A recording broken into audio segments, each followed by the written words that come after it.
Roll call? Or, or Mr. Leibowitz? We have to train him. Go ahead. Yeah, in the speaker. Got it? Trustee Peer? Trustee Helton? Trustee Helton noted that she'll be arriving a little bit late. Trustee Gordon? Here. Trustee Woodruff will be absent, and Trustee Kramer? Here. We have a quorum. Thank you very much. Before we get started on the agenda, we have public comments. If there's anybody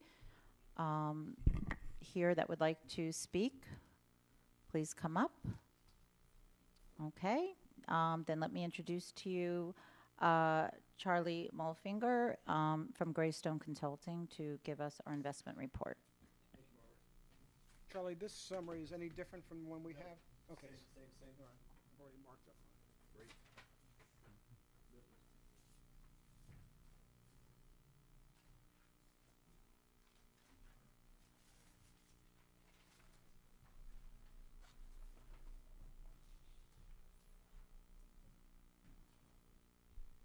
We are glad to be here, and also glad to be able to give you good news as far as the quarter was volatile, but made good money, and we're going to go over and show you exactly what you made in just a minute. Scott is going to talk about the economy and the market. I'm going to talk about how our managers did, but as part of that, one of the things we talked about last time was to invite Hornberg to come and present to us today, not because their performance was bad, they actually had longer-term good performance. It was because the manager changed, Wendy Travanzi, who is there still, retires in March, and it's a big change because she was one of the key portfolio managers on that discipline. And so we have Todd here that's going to just give us an update on how Charlie Wilson, who has been managing this portfolio with her since January 2014, that's been with the firm since 2012. He's going to give you a little bit more background on that and a little summary that he has put together to talk about the situation. So turn it over to Scott, and Scott's going to briefly talk about the economy and the market. Turn it back to me. Thanks, Charlie. Appreciate it. Charlie said the market during the fourth quarter was a little more volatile, and as the market becomes more fully priced, we've been on the upside. The market's gone almost straight up for the last 5-6 years. And as the market becomes more fully priced, we could expect more volatility going forward.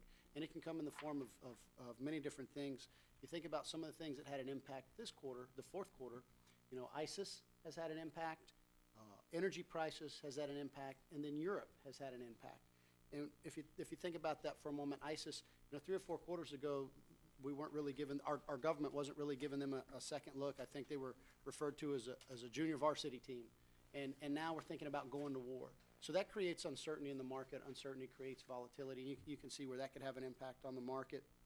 Energy prices, they dropped dramatically during the fourth quarter. And depending on where you are, which side of the coin you're on, it could either be a positive or a negative. If you're in the energy space, it's probably a negative. If you go from selling oil at $145 a barrel to selling oil at $45 a barrel, you're going to make less money. It's going to have an impact on earnings. It's going to have a negative impact on the company. So that's why you see the energy space went down. When we take a look at the different sectors of the S&P, energy was down over 10% for the quarter.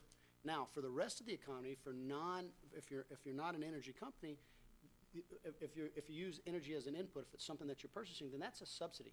And I read that for every 15% decrease in price at the pump is about $60 to $70 billion back to the consumer. Well, oil was down or gas at the pump was down about 50%. That's about $200 billion back into the consumer. Well, what happens is it hits the energy sector and the energy companies immediately. Prices go down, it has immediate impact on them. But as consumer spending as it relates to that, it takes a little bit longer. We expect to see that towards the end of the year.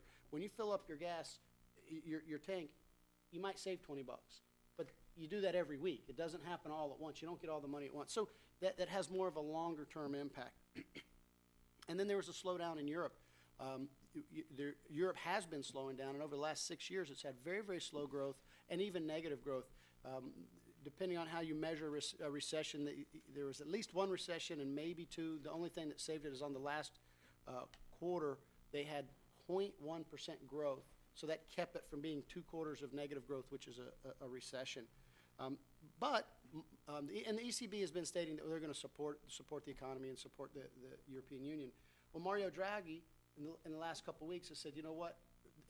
Prior to this, there wasn't much action. He said, now we're actually going to do something. It's supposed to start in March, where they're putting their own quantitative easing to the tune of 60 to 70 billion dollars or euros, however you're measuring it, into the economy on a monthly basis, on an open-ended basis.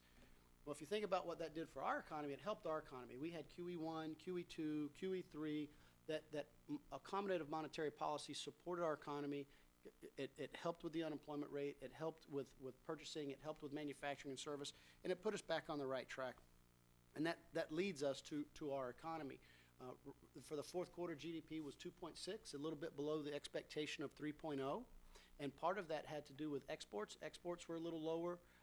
They were a little lower due to the relative value of the dollar was much higher, so it had a negative impact. And then capital expenditures, mostly in the energy space, because there was such a decline in energy. Rig count, the amount of money that was being spent on plant and equipment slowed down dramatically. But consumer spending was up 4.6%. So 2.6 GDP growth is not bad, below expectations. Consumer spending up 4.6%. The unemployment rate moved down from down to 5.6, and it actually ticked back up to 5.7. The stated unemployment rate is what we see in the paper all the time, and we hear the term, Janet Yellen talks about slack in the employment, slack in the workplace, and there's a number called U6, which includes the underemployed and includes the people that just basically quit looking for work. Well, as those people start to come back to look for work, that means more people are looking for jobs, which it actually makes your unemployment rate go up, even though once they start working, there's more employed people. So that number was about 1 million people over the quarter. So the unemployment rate ticked back up to about 5.7, but more people were employed. So that's good news. Less government subsidy, more tax revenue, and a positive impact on GDP. Corporate profits were up over 3% year over year. The housing market, depending on where rates go, has been moving. It's still good. It wasn't as good. It's not as good as it was 2 or 3 quarters ago. And actually, home sales declined a little bit. That's because home prices started going back up. And so that says that that now there's a little more confidence in the workspace. There's more buyers out there than sellers as prices start to go up. Inflation remains about 1.5 to 2.6 for this year and next year expectations, which is about half the long-term average of 3.3%. And the manufacturing index and the service index, NMI and PMI, are both above 50. And if you recall, a measure above 50 indicates that the economy is expanding, and this marks 58 consecutive months with a measure above 50. So the expectation is to have a little more volatility, but continued low growth. If we take a look at the handout, we'll see how the different indices fared for the different time frames.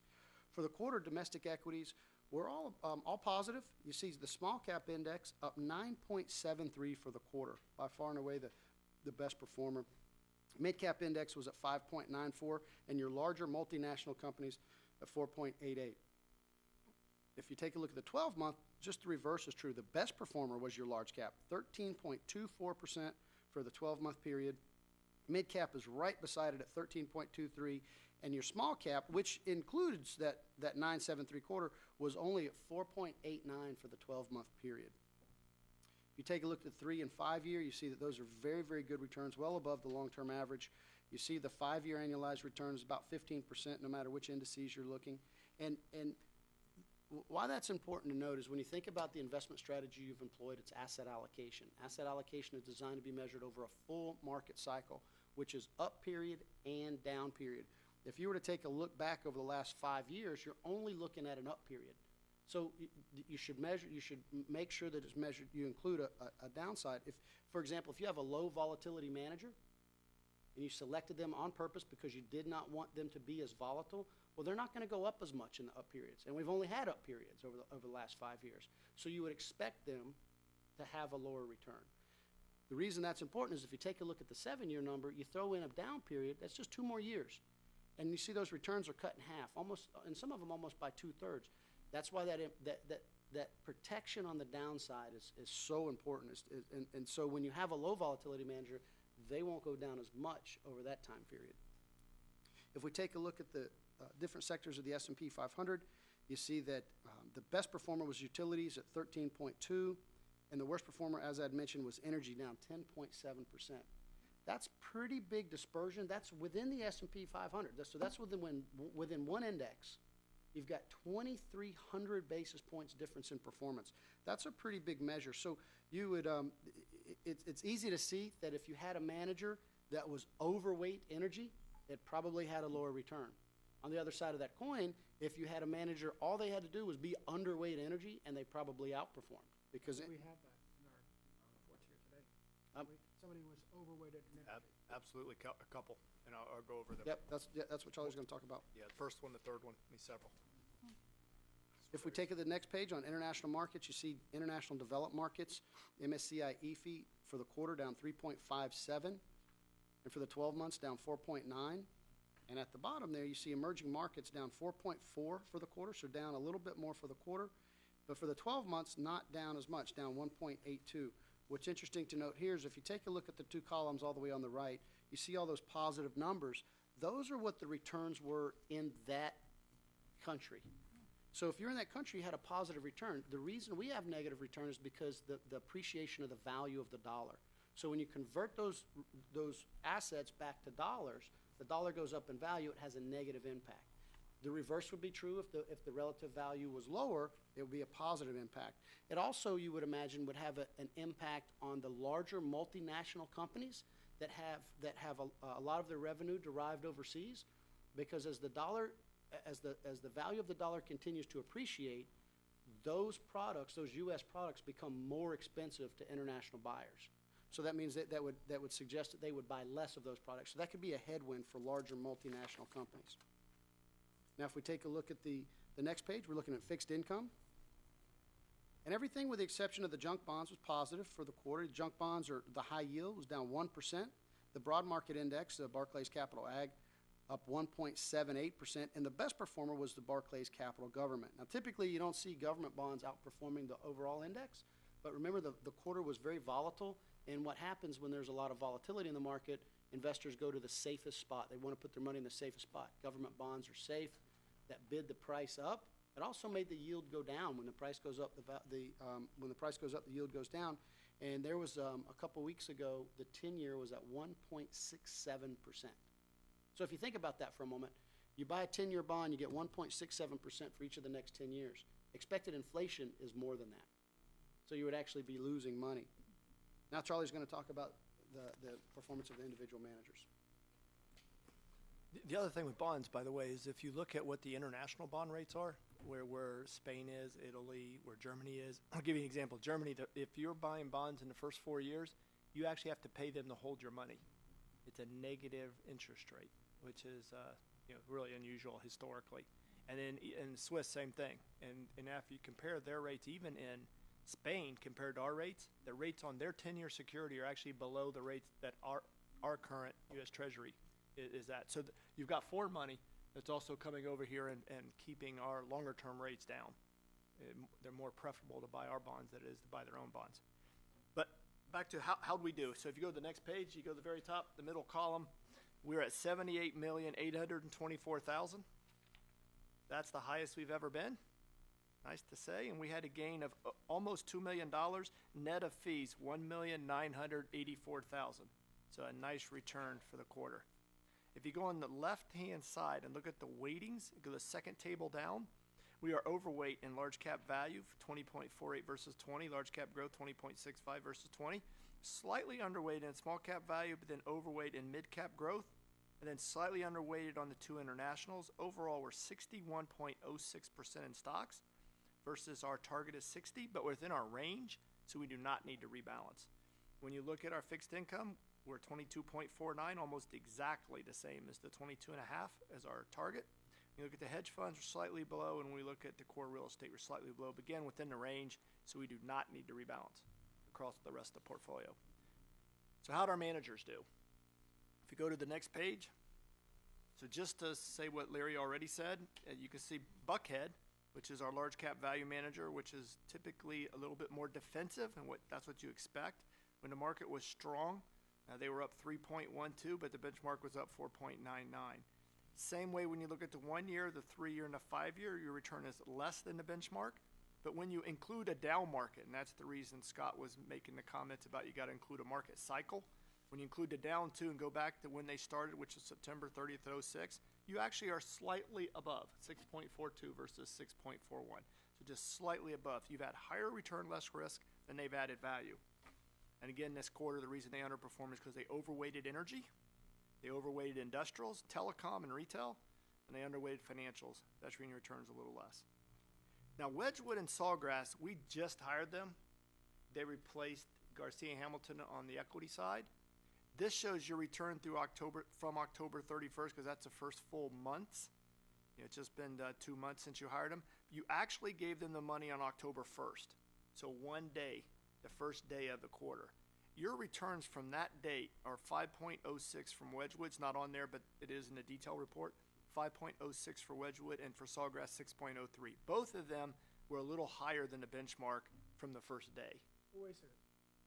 The numbers, that's through the end of the quarter or up through current? Nope, just the end of the quarter. It includes the first day. So this is showing you from the first full month, October 31st.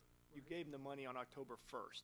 So if you would have given them the money on September 30th, you would have had a whole quarter. But because they got the money on the first day, it's not considered a whole quarter. 91 days or something. Yeah, that's it. But I just don't understand what you're telling me, or telling us. Oh, what I'm saying is the return you had from October 1st to October 30th was additional 4% for Wedgwood, and the same way with Sawgrass. The difference between 2.99 and their return since October 1st was 6.03, so it's additional 3.04. They had a very good October. Both of them did. Both of them. Why isn't October October, November, December is the quarter? Yeah, because it started October 1st, and they got the money on October 1st. If they'd have got the money 1 day earlier, it would have shown the whole quarter. So because they got it on that first day, it doesn't reflect the whole quarter because they got it during the first day. So this 1.78 is reflecting what period of time? October 31st to December So 31st. November, December were, as the market, Exactly. tough, but Yes. October was really good. Exactly. Okay. Yep, that's exactly what happened. Yep, and but both of them, when you add in that extra month, outperformed their respective benchmarks, the Russell 1000 growth, but they just had the money 1 day short. So you go to GW. So this really explains what Larry said to begin with. Your return was 4.94 versus 9.41, so below. A huge overweight in energy during the quarter, and that's what caused their return to be below. Also materials. And they also underweighted utilities, which was the best performer. So a combination of those three is what caused your return to be less. Also, the difference in that quarter is what caused your 1 year return to be less, to be negative versus the positive. The 3 year they're making up, the 5 year they're making up for the difference. And then since inception, you're 21.52 versus 21.94 per year.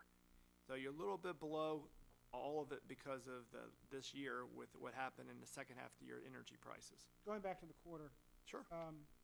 they were heaviest in financials and industrials, and those two sectors did very poorly. Is that what you're saying? Industrials didn't do very well, but actually what you're looking at there is a December 31st. So that's what their positions were at the end of the quarter. Right. During the quarter, they had more energy, and they Okay, sold some of the energy down during the quarter. All right, Yeah, that's what really happened. So now we go to MDT. They have outperformed the benchmarks all time periods. So that's nice to see. You're up 24.89% a year since you hired them back in May. But really, if you look at both of those, the big decision was to go into them, because at the bottom of the market is when you went into both of your small cap value and your mid cap growth. That's what's added a lot of return. So is you guys, making a decision to go into two areas that are more aggressive at the bottom when everybody was scared to death, and that has really benefited your total account. And with MDT, they had less energy, less telecom, and more consumer discretionary, more consumer staples, and that helped you. And that's the reason their quarter was better. And they've added value. And by the way, GW also has a positive alpha. They've added value, and so has Buckhead. And you just haven't had Wedgwood and Sawgrass long enough to make that Did you say that GW dumped Slight. a lot of their energy? Is that what, was it GW that you said? GW is the one that reduced their energy. Didn't get out of it, but just reduced it. Dumped. Yeah, It's- reduced it. Do you see that as a smart move? You know, Regret- time will tell, right? I mean, predicting the future. Sometimes it's better when things are at the bottom to buy in. yeah, and they got in during the quarter before all the carnage occurred. I mean, so, yeah, that's hard to know, because it's where they redeployed the money too. What they did where they put the money. They're a top-down, so they're your most aggressive manager of your managers because they're top-down. They look at the economy first, and then they look at the individual holdings last, where all the rest of them are more bottom-up. They'll look at the company, and then the portfolio is determined based on the companies that they buy, the fundamentals of the underlying companies.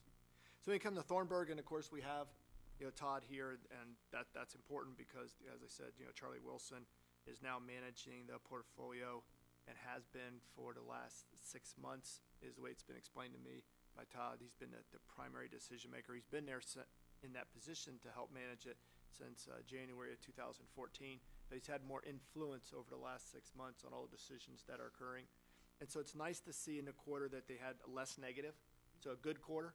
And it's also when the 1 year, when you go back 4 quarters, you see they're more negative. So you hope that he's having that influence that's adding value now to the portfolio. And again, this was never a performance issue because you look at the 3 year, the 5 year, and since inception, your returns are all above. The longer term returns are higher returns with mixed risk, and they've added value. In this quarter, they underweighted energy and tech and materials, which helped, and overweight consumer discretionary, which helped. So again, it's not a performance issue, it's a change in people, and then what implications will that have? Then you go to Harding Loevner, your international growth manager, also less negative. So both your international managers did very well for the quarter, less negative for the 1 year, the 3 year more positive, and all time periods above.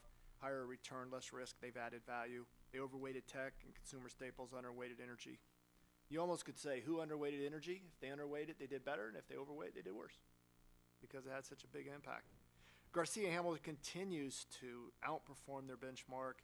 It's amazing that they've been able to beat it by as much as they had consistently quarter after quarter and year after year. So you've beaten all-time periods. You have taken more volatility, more risk. They've added value. You're a little bit longer duration, which means if rates start to move up, you will go down more because of being a little bit longer bonds, but so far it's been to your benefit. The 2 hedge funds, you added hedge funds with the idea that one day when interest rates go up, bonds will get hurt and you want to diversify. And so you still have bonds, but you just wanted to move some away from bonds so that way when it did happen someday, you're a little bit more protected. So in this quarter, if you're hedging meaning that you're trying to protect that if rates go up, you won't go down as much. Well, if rates go down, the hedges go against you. And so that's the reason you're seeing you have some slight negative returns, over 1% for both private advisors and Pine Grove relative to the benchmark. I noticed, I don't believe we got books for those two.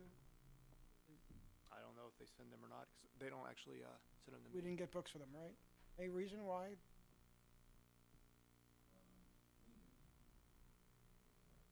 I didn't know if it's, this hedge secret. No, We don't give them. no. They probably just haven't been asked to send them. I don't know. We can do that. Okay, fine, great. So when you go to your real estate continues to do very well. It's a little bit below the benchmark because they take a lot less risk because their leverage is only 12.5%, where the debt or the leverage for the index is around 30% now. So because they take less debt, that's the reason your returns are a little bit less. But when you compare it to what bonds have done, your real estate has done very well since you've hired them 11% a year. Where if you go back to the same time period, it's under 6% for bonds. It's under 5% in reality. Then the last page, is you put it all together. For the quarter, you're up 2.65. So a little bit below the index for the quarter. Same way for 1 year. When you look at the 3 year, you're equal to the benchmark. The 5 year, you're a little bit below. And since you hired back to 2006, you're above. So over the long term, which includes the Dow market, you're actually beating the benchmark, the policy index, 7.12 versus 6.66, and with less risk. So overall, you have a positive alpha and a positive Sharpe for the total portfolio, which is where you want to be. And we're going to look at that in just 1 second because I got a page that demonstrates that. The next page is page 8, which shows a compliance checklist where you have no's. Wedgwood is a no. If you go down to GW, it's a no, but GW is just barely a no. It's just a few basis points less. Wedgwood, you haven't even had them a quarter, and it's not really a no if you went back to October 1st. UBS is a no, but you're taking less risk, so it's fine. And 2 hedge funds, because of the negative return this quarter, they're no's, but we know why they're there. They're there to hedge. They're there to go the opposite direction. And the next page explains no, what. Wait a second. Please. The, for the 1 year, which is 6.68 or something like that, we're not meeting our actuarial assumptions, am I correct? Well, yeah, our actuarial assumption is 7.5. Right. Yeah, so, yeah, no, we are. Now, that's 1 year going from December back. That's not your fiscal year. That's not the year that you look to compare. That's from December back, calendar. Yep. So then you go to the next page is really puts it all together as far as looking risk and return. If you go in the top graph on the right-hand side and look at the circle, that's you. And the circle shows you've had a little bit higher return and less risk. And that's where you'd hope to be, the northwest quadrant. And that's where you've been going back to 2006. What I like to look at is if you go to the bottom numbers, it shows a little bit higher return per year, 0.46.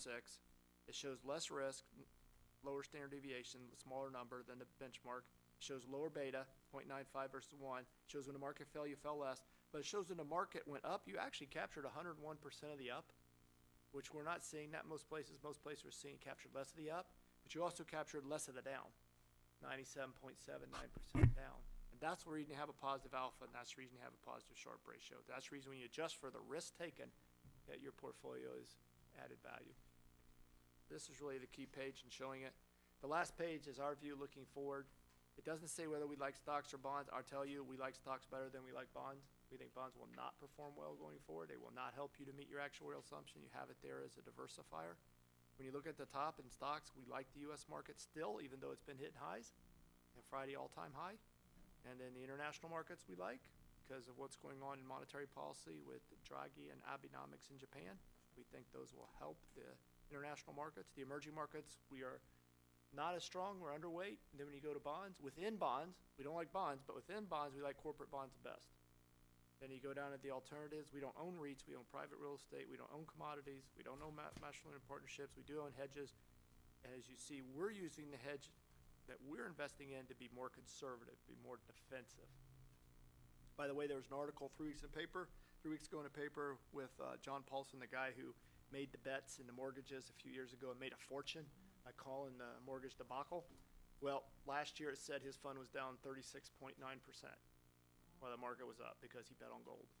Oh. And so that's not the kind of hedge funds we have. We don't have guys making big bets. We get the boring guys. They're trying to make little tiny returns. That's the report. Okay. If you don't mind, probably Todd. Oh, I think he's actually on next on the list. Yeah, exactly. Okay, well, thank you, Charlie and Scott, for that report. And now we have the review of new management with Thornbird, Todd Harlow.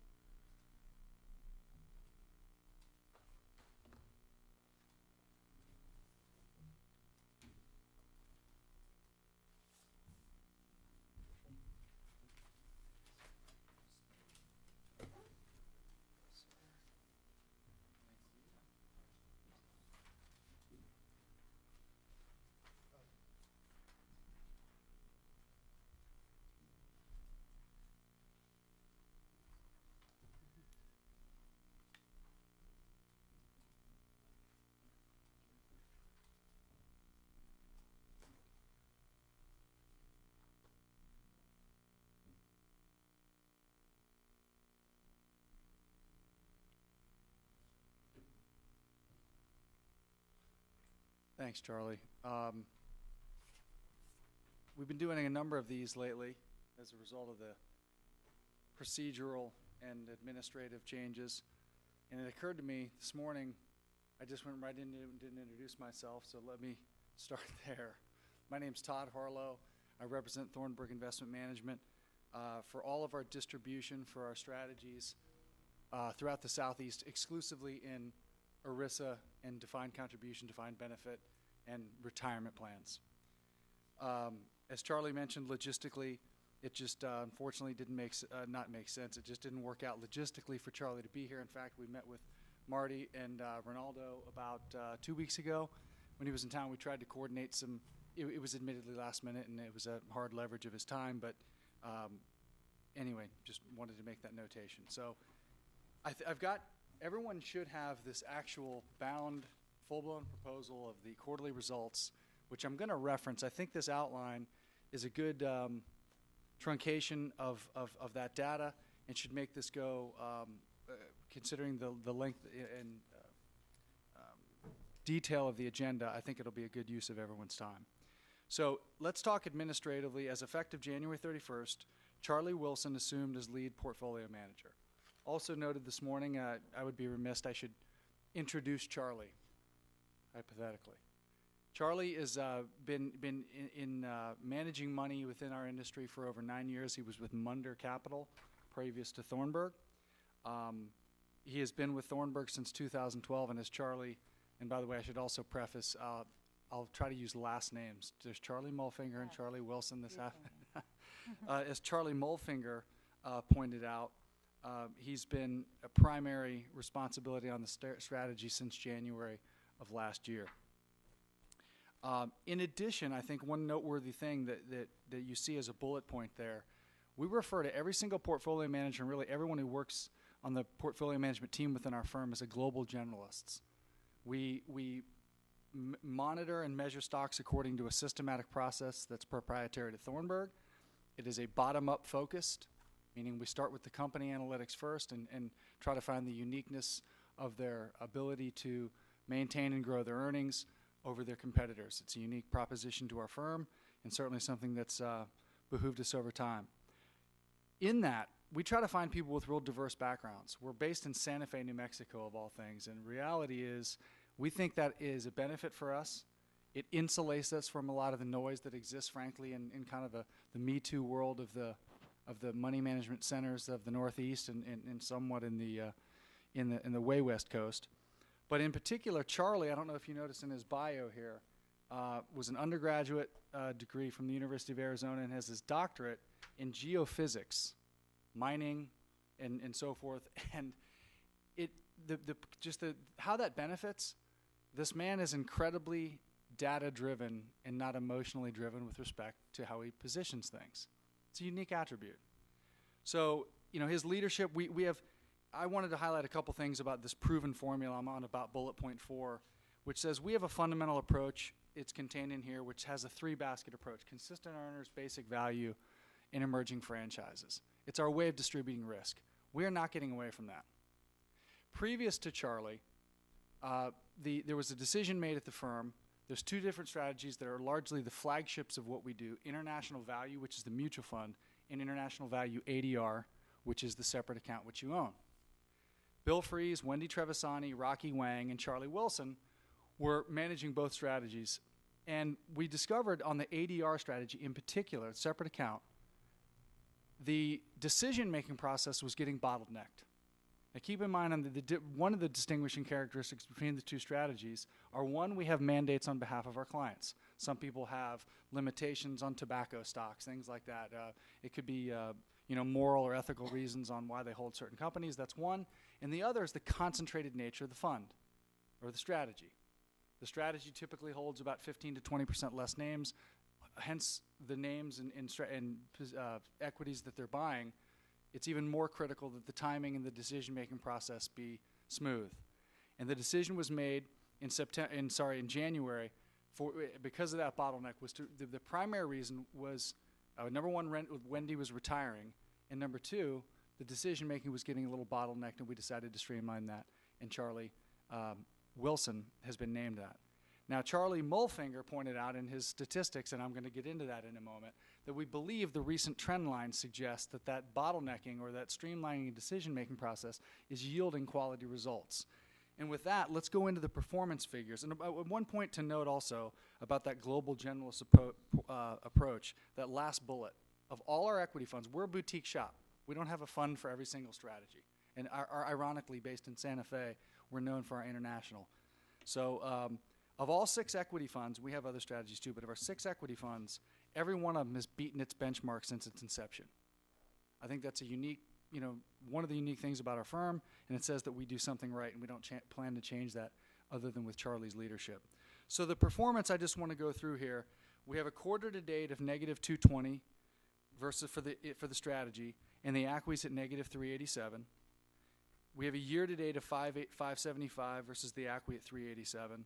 So the year-to-date number behind the quarter-to-date trend line supporting our thesis on streamlining decision. And you see the annualized numbers. But not only in these meetings, it's been a while since I've been here, but in a lot of the other meetings, I know Charlie's sick of hearing me say this, but we've had a broader contention about the underlying holdings that we hold called portfolio characteristics. What do the stocks look like? What drives them? Well, you guys know, especially down here in Miami, the 3 rules of real estate. Location, location, location. Well, Charlie hit on it before. In the equity world, it's earnings, earnings, earnings. What drives them? The quality of the earnings and what price you're paying for them. And if you look at the numbers here, I have earnings per share, return on equity, return on assets, which are broader measures of those holdings against our index. And let's take a look at them. Earnings, these are 3-year averages, by the way. Our strategy is at 14.6 for earnings per share versus 11.9. Significant boost in terms of earnings projections going forward. Return on equity. Our portfolio is at 14.5 versus 13.7 for the index. And the return on assets of 6.9 versus 5.9 for the index. And operating margins, again, an indication that a company knows what they're doing, at our portfolio of 17.1 versus 16.9. Now, I believe it was Scott who mentioned when Mario Draghi went all in with his monetary policy easing starting about 2 years ago, it really started a disconnect between quality companies and what we argue would be a slightly poor quality rally. It is what it is. Understand performance. But when you look at the underlying characteristics, I think it starts to tell a trend line in a story that we're starting to get paid off for the types of companies that we own. And I'm going to make some risk characteristics in a moment. But anyway, the trend line is keep going on the 1.6% outperformance versus the benchmark. And this is a noteworthy point about Charlie's takeover as well. Since June 1st of 2014, we trailed the ACWI. This, by the way, is referenced specifically in the Performance tab, page 3. I've calculated it out for you. We trailed the ACWI by 800 basis points and closed the year off of that index. And I think, again, that trend line suggesting that the quality rally is upon us shows that we closed the year off 1.91 behind the benchmark. Basically a 600 basis point gap in about 6 months. Pretty compelling. We think the catalysts, Scott touched upon this earlier, and I do want to make a point about that. The quantitative easing that's going on, that's a clear statement by Draghi. And frankly, lower oil prices. Now, he made the comparison that multinational U.S. companies may be somewhat hurt by a strengthening dollar. Absolutely factually correct. We're making a comparison relative to the index that says we're holding large multinational companies with quality earnings, and that strengthening dollar will benefit the quality of those earnings. So on a relative basis versus the ACWI, we think it's advantageous for the types of companies we own. Just wanted to make that distinction and not be contrarian. So year to date, I want to keep going past on this trend line. This is not in your report. This is just Thornburg Research as noted through the end of January. S&P was up 1.7, ACWI up 2.13, EFA up 2.8, and the Thornburg ADR strategy up 5.29. Again, supporting what we think is a positive trend line relative to what's not only happening macroeconomically, but I think our decision-making process. And then finally, the 2 characteristics, alpha and beta, or basically what we call manager value add, and risk characteristics. At the ideal, we want high manager value add and low risk. As Charlie, I think, mentioned the quadrants, right? Our 3-year alpha is at 141. This is all relative to the ACWI. And our beta at 0.92. Our 5-year alpha at 136 and 0.98 on the beta, so again, below average risk. And the 10-year, to Scott's reference earlier, on full market cycles, which again we're proud of, we have 183 versus 0.91. So a clear indication as a firm that we're able to manage, to provide, superior returns with below average risk. And final point on really why international as much as anything, and I certainly know Scott and Charlie seem to be behind this in Morgan Stanley in general. This was a Morgan Stanley pension study that I'm referencing, and they went back to 1969 and annualized 3-year rolling periods. They're looking at the EFA. It's frankly been longer than the ACWI, and it's just a measure of a broader international index, even though I've referenced the ACWI several times because of its developing markets holdings, as do we, but this is just a broader proxy to make a point. In looking at those 3-year periods, the S&P outperformed the EFA 55% of the time going through 2014. The EFA outperformed 45% of the time. Of the 55%, or in those 3-year periods, the S&P's outperformance versus the EFA was 28%. In the 45% of the time, the outperformance of the EFA over the S&P was 40, significant. So if you follow kind of some of the themes that I've been trying to articulate, hopefully decent, that there's a trend line potentially supporting not only the way we pick equities within this category, the category itself, that when it does turn, there's significant outperformance to be yielded. Again, I wish I had a crystal ball, but I think the trend line is supporting it. And finally, to add a further level of timing to it, we're currently in our longest stretch of outperformance, dare I say the do theory, of S&P outperformance over the EFA since this model was being monitored, and it's at 61 months. If you follow that recent trend line that I showed you, the S&P up 170, EFA up 2.8, and the strategy at 5.29, the clock's ticking. It's close. And again, the evidence suggests that when it turns, the outperformance is pretty significant. With that, I'll shut up and take questions.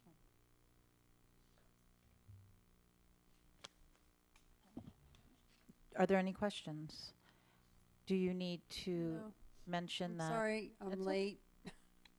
Let the record show that trustee Hilton is here. Yeah. Would you like And I might be called out again, so actually I'm gonna allow you to continue chairing continue? in case so. Lori? Yeah, because we are having some serious hardware problems we're Okay. working on.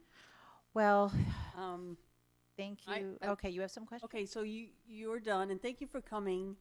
I was welcome. kind of listening on the phone, multitasking. Yeah, no, that's good. Go ahead. Thank you, Mr. Harlow. Appreciate your time and your information. Next, we have our auditor's report with Mr. Gordon.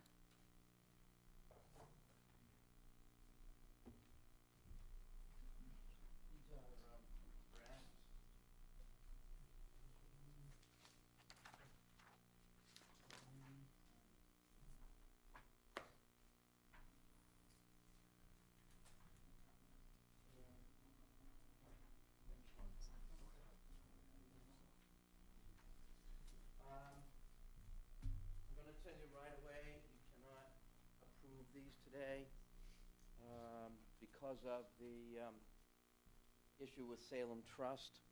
I think you've been made aware of it slightly, but I'm here to explain it. And that is a situation where we as auditors rely on Salem Trust. They do the accounting for your fund initially, and they provide information to your administrator. Your administrator produces a financial statement, a lot of which comes from the information that Salem Trust sends them. And so when you hire your auditor to come in and audit the financial statements that your administrator puts out, a lot of it, if I were going to, in order to verify everything that's on it, I have to go to the records they got from Salem Trust. In order for a company like Salem Trust that serves a lot of plans to have things done efficiently, they have their own auditor come in and look at their internal controls. It's much more efficient than having every auditor for every plan they service come to their office and audit them. They'd be inundated with hundreds of auditors, and it would be extremely expensive for each plan.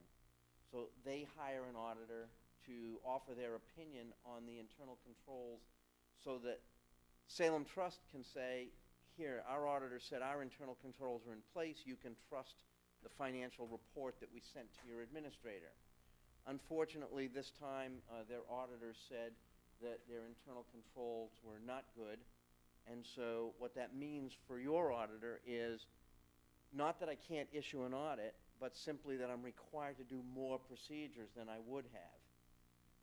And I certainly was struggling not to have to go to Salem Trust and start counting their beans over there. It didn't make any sense. It would be exceedingly expensive. So what I came up with was I already test things, even when it's a clean opinion at the custodian. I already do a significant amount of testing. I do price testing. I go to the internet and I get the prices on your securities and match them against Salem Trust to see if those are done right. I double check capital gains and losses to see if they've been recorded properly. I see the transfers between the accounts are handled in the same periods, and a number of different tests. But I don't test the balances because I had no independent records to check them against.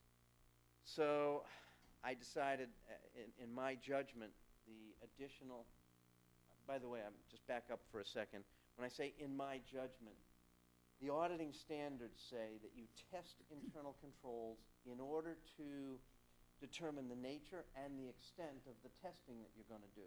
So you look at internal controls at any organization, whether it's IBM or your pension plan, and you decide if they have good internal controls, maybe I'll do less testing. If they have rotten internal controls, maybe I'll do more testing. But the exact amount of testing and the exact nature is always a judgment. So if you got another auditor in here, they might say, you know, we would do it this way to satisfy ourselves. We might do a little more testing, a little less testing. There is some judgment involved.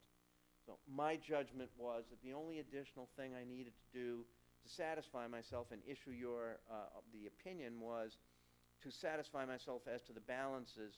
And I only found out about this about a week and a half ago, so it's been a short time. And I had to make a call to the American Institute of CPAs, make sure and a few other CPAs, to make sure my course of action was going to be acceptable. And what I decided to do was to go to your managers, because it turns out they do keep a separate record of all the portfolios. In fact, I found that Charlie and all the other people that do Charlie's job in other funds take the records right from Salem Trust, and then they reconcile with the managers, because the managers are keeping separate records. So they want to see that they match up. So that's one of the things that Charlie does for you. It's Scott. I'm sorry, I didn't mean to slight you, Scott. In any case, so I could have called all the managers myself, but I don't know them. It would have taken me weeks to gather the phone numbers and the email addresses and call them until they would call me back. Whereas Greystone, they know immediately, and they will answer the phone and answer emails. So I've asked them to contact them, and we have done that. And then I sent them the balances that Salem Trust issued and said, does this match your independent records? Mostly is the answer, but I do have a couple of questions to resolve. Now I want to just make 100% certain that I'm clear about what I'm saying. Nobody, not Salem Trust's auditor or anybody else, said any money was missing or that the report they sent was wrong. They did not say that. So I don't want anybody to come to the conclusion that I'm saying money was stolen or they were incorrect. Their reports, Salem Trust stands by their reports. All the auditor said was, we don't think you have enough documentation that we could say to the world you can trust these reports. So when I get the report, or when Marty gets the report, we kind of have to do extra checking, you know? Where in the past, in prior years, the audit would come back that they had good internal controls. Right. Correct? Yeah. So then you wouldn't take that extra effort to That's correct. confirm balances that the custodian has with what the managers have. That's correct. You would just assume that they were, Exactly. okay. That's exactly correct. Okay. That's exactly correct. Like I said, the study of internal control that we do in every single audit is merely to determine the extent of testing we're going to do and the kinds of tests. And so when there was an adverse report on Salem's internal controls, it was my judgment that I had to do more than I have been doing in the past because I relied on their reports without testing everything in it. Now there were some additional things I decided I had to test to be able to issue the opinion. I am fairly confident that I'm going to be able to resolve these differences fairly shortly. I say that because Charlie's office looks at them. If they're not off, by the way, $1,000 here and there. They're off quite a substantial amount, but we kind of think it's maybe because one of us may be looking at a trade date statement, the other one may be at a settlement date, so there might have been some trades that were included in one and not included in the other, and my staff is working on it with the various different managers. There were only a couple that we had some differences in. And we're trying to resolve that. Assuming that gets resolved, then I will have done my additional procedures and I will issue the report. I will tell you that it was extra time and I will bill you for that. I made an effort to keep the procedures down, and so it's not going to be thousands of dollars. I'm guesstimating at this point maybe $500, maybe $700. I'm trying to give you a ballpark just so you know what to expect. That is not going to be thousands of dollars, my additional bill, but I'm just... Yes. In any case, that is the issue with Salem Trust. I know Karen is here to talk with you also. You can, if you don't mind, I wouldn't mind going through the numbers at least first before you have Karen up there. Would that be all right? Or do you want to?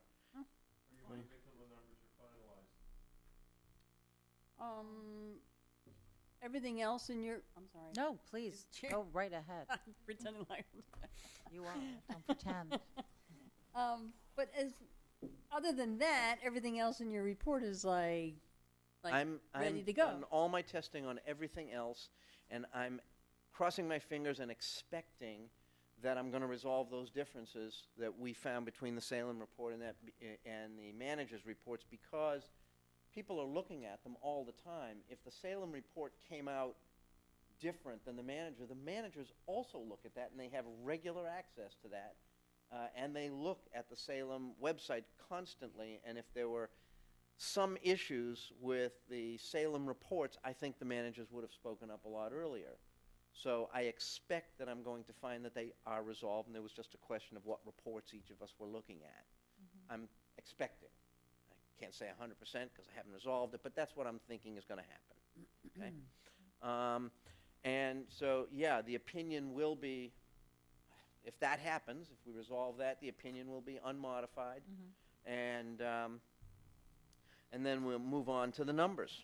I would say go on and move on to numbers, but I Okay. think for the purposes of our finance, the city's finance department, they can't really rely on this report yet because it's not finalized. Yeah, you cannot approve it, Right. and I cannot issue this Right. yet, but almost. So, Okay. yeah, the numbers on the general plan, I don't expect to change, so I'm certainly willing to give you a draft, and you can cross your fingers and hope they don't change. Use them in at least starting with your auditors, but knowing that it hasn't been issued yet. The police and fire plan was a little different. There were some other things with that one. I'll recognize Barbara Trinka, the finance director. Hi. Good afternoon, Barbara Trinka, Finance Director, City of North Miami Beach. Through the chair, if I may ask, just to be clear, are you saying the possible, maybe the issue with the statements, that you did not find that with the general employees? Well, with Or the your- with the what with would be both the the difference? police and fire and the general plans, when we sent out the confirmations to the managers, there were a couple of them that came back with differences. But with the police plan, there were another issue. We didn't have the GASB 67 report from the actuary. Here we do. Okay. So this is complete. I'm crossing my fingers and hoping I don't change even a comma on here. I hope. Okay. But Having the GASB 67 information included in that is completely different than what we were actually had this morning. So from your perspective, it's totally up to your prerogative. I would say that the information is complete but preliminary. So it's whether you want to invest your time in the report. I'm not suggesting that there will be any changes, but that would be totally up to you. If that GASB information wasn't there, I would say please do not review it. It would not be worth your while. I would say go ahead. We're here already. Right, exactly. Okay, on page 7, you can see that there were some receivables in the normal course of business, nothing unusual there. Those go up and down a little bit, just depending on what day of the week September 30th happens to fall on. Your investments at that point in time were $77,200,000 as opposed to the $70,300,000 the year before, so it increased almost $7 million there. And your cash also goes up and down, and I would not read into that anything at all. That just depends on what your investment managers are doing at the time, or how much they've sold right then and before they reinvested. There might be more or less in there. So you had about $77 million, almost $78 million in the bank, so to speak, and had accounts payable for your professionals for about $83,000, leaving $77,890,000 available to pay the benefits you promised. And out of that, $2,009,000 approximately was being held to pay the drop benefits that you promised, and $74,975,000 was being held to pay the defined benefits. Okay? On the next page, whoop.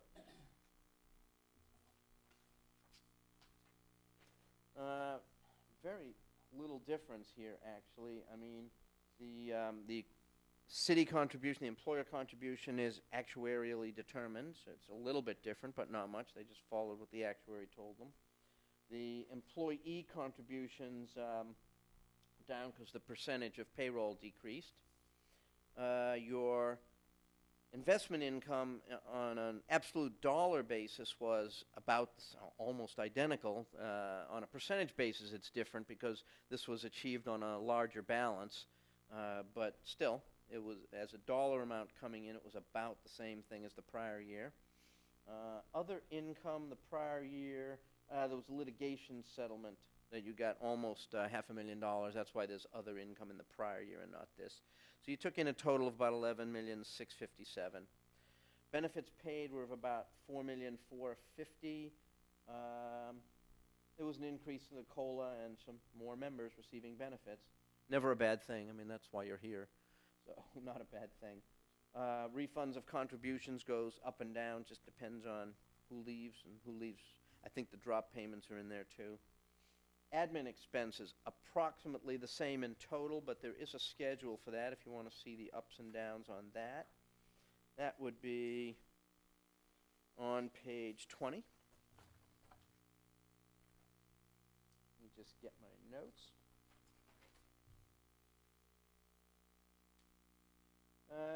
Yeah, the actuaries' fees went down. You had some extra studies done in the year 2013, or the year that ended September of 2013.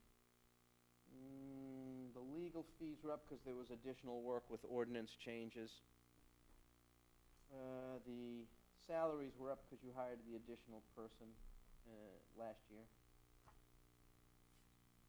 Not too much else that's different. Miscellaneous, let me see. Miscellaneous, the reason that was up, there was some ADR fees in there, so that's why that was up this year. That wasn't in there the prior year. Overall, not a large difference, from $173,000 down to $165,000. Not a significant difference. So back on page 8, I think it is. The overall picture was that you had the $11,657,000 coming in. You had the $5,500,000 going out. So you increased your assets, the net assets, by about $6,000,001. There are some new schedules in here that weren't here before because of GASB 67, and I'll just briefly go over that. On page 22, you could always get this information, but it wasn't explicitly stated in the financial statements before, and that's just a money-weighted rate of return, money-weighted as opposed to taking a simple average of, let's say, balances. Money-weighted just means they actually look at the cash flows every single day and measure the investment return on a daily basis.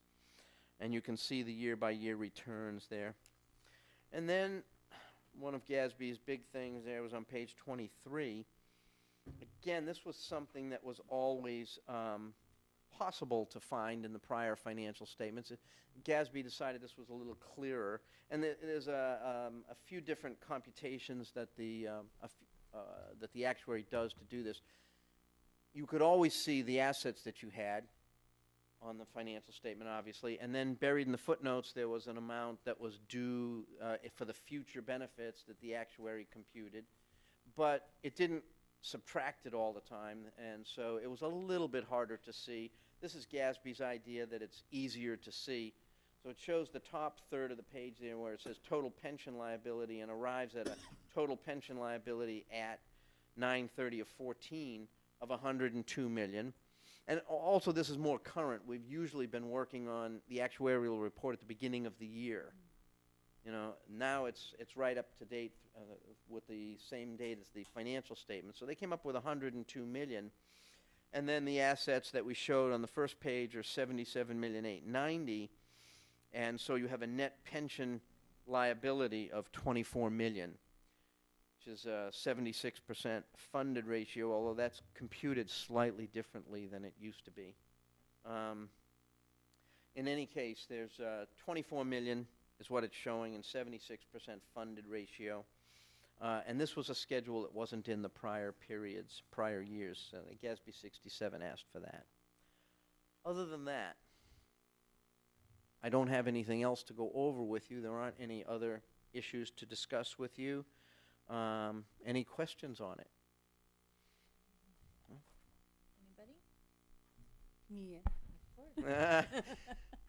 I would have been so disappointed, Laurie. I always get hung up on internal controls. So Yes. now I ask myself the question, well, if internal controls is so important as to how much you're going to delve into something, and you look at our own pension administrator and our own internal controls, so does that, and you think that they're good, that you don't look as closely at our own books? I mean, I'm hoping you look at our own books as I do. thoroughly as you can. I do. I understand the whole Salem Trust not being able to go there, and Keep in mind that out of your total assets of net assets of 77,890,000, 77,233,000 are held at Salem. That's almost all your assets. this is true. So by looking at Salem, I'm looking at most of what you own. If I'm looking at the assets. Would you- And of the expenses that are paid, I do test the benefits payments. I test people who were there from prior years, and new ones I recalculate the benefit to make sure I agree with the actuary's computation of them. And all the administrative expenses are generally contracts. I mean, the accountant has a fee, and the attorney has a fee, and everybody has a certain fee, so it's easy. Did they pay that amount, or they didn't pay that amount? So it's not that difficult to check the other things besides what Salem is Right. holding. Right. Would you be able to summarize for us what the findings from that audit report on Salem Trust stated? Like what? I mean, you just kind of broadly said they Yes, they didn't were like their internal controls. I'm just wondering what well. As I said changed since to last Brad year. Rinsum on the phone after that, I said they were very harsh about it. They weren't nitpicky. There was maybe in their meetings with Salem they were nitpicky about it, but in the report they said they picked on some fairly big items. They said they were unhappy with the procedures in place for reconciling cash. And I might point out that they have the only records for cash. I can't really go to the bank and say, well, let me see the bank statement, do an extra test. They have that. I can't really do that one. They were unhappy with the documentation, and I want to emphasize that over and over again. They didn't like the documentation that Salem Trust had of how they were producing the reports.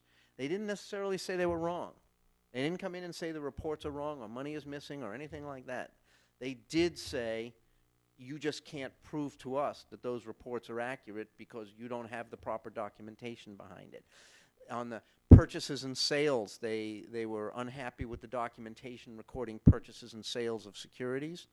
They were unhappy with the documentation recording corporate changes like stock splits and ownership mergers and things like that. And so they were unhappy with some fairly large record-keeping things. I mean, the cash and the purchases and sales, those are important things. And so it was a very harsh report. Is this the same auditing firm that has audited them in the past? I don't know. Is it? It is. Okay. I don't remember. Okay.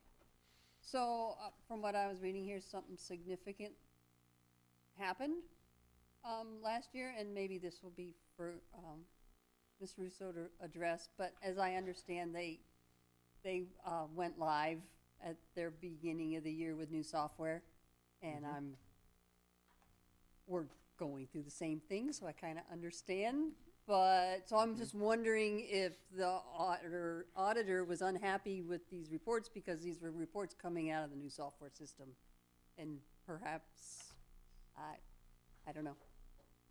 And I know you don't know that answer either, and maybe. Yeah, I don't, and even I feel that I would be doing a poor job if I tried to put my own concept of mitigating circumstances in there. In other words, I get an adverse report, and I'll say, yeah, but it really was small this and small that, and I'm going to ignore it. I don't feel that's appropriate. So I really didn't look into it.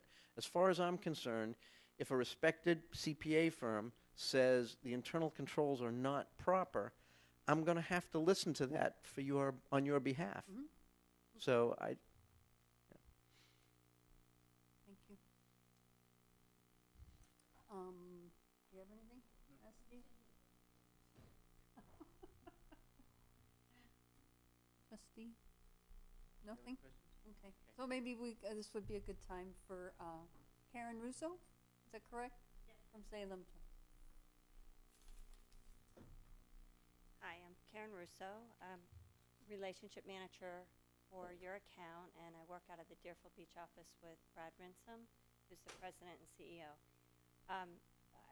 It's kind of hard because he went through a lot of information, so there's a couple things that I'd like to address that he had mentioned. What I do want to explain, and I think in your packets, Brad Rinsum wrote a letter, and there was responses to the various exceptions within the SSA 16. So you have that to read when you have an opportunity. The SSA 16 was during the time frame of 6/1/2013 through 6/30/2014, which was during the time of the system conversion. And as you know, we had a very, very difficult conversion. And I kind of like to look at it that if you're in a battle and you're fighting and you're fighting, you're prioritizing, you're getting things done, and then you win that battle, and then you turn around and you look at the battlefield, you're going to see turmoil, and it's not going to look pretty. And so I kind of look at that as an example for looking at this audit. They came in, they're auditing the internal controls. If you look at the actual report, there are many controls that we had no exceptions. So everything was great. There were certain areas where, as Steve pointed out, there was exceptions. He mentioned there was no controls on cash. What the auditor was saying, to explain a little bit further, they're saying we provide them, these are our controls, then they test those controls. They're saying that they wanted to see a separate control regarding reconciling cash. What we're saying is that we have controls to reconcile cash, but it's within other controls. Like we reconcile wires, but that's under a different control. And so what they're saying is we want to see it separate. And that's something that we will change because of their recommendation. Some of the exceptions that they noted we were aware of. We had brought in a company to write procedures, policies and procedures, and to help us through the conversion. Some of them we're going to refine. Some of them we're going to put in place, such as the controls on cash. The other part with regards to documentation, they're saying that if you have, for example, a control that states, I am going to look at this trade blotter every day, then your auditor comes in and say, okay, I want to see that blotter that you reconcile. That's the documentation that we could not say, here's the blotter with the initials of the clerk that reconciled that. The blotter exists, it just doesn't show that that person actually reconciled it on that day. So they couldn't test that what we said we did, but we did do the process. I mean, we look at failed trades. We post, we work with the investment managers to find out why they failed. And then we, settle the trades accordingly. If that didn't happen, you would have your investment managers knocking on your door saying, This didn't post to the account. It didn't settle what's going on. So most of the exceptions were related to that record retention where they actually wanted to see the signature, if you will, of the person that looked at that blotter that day.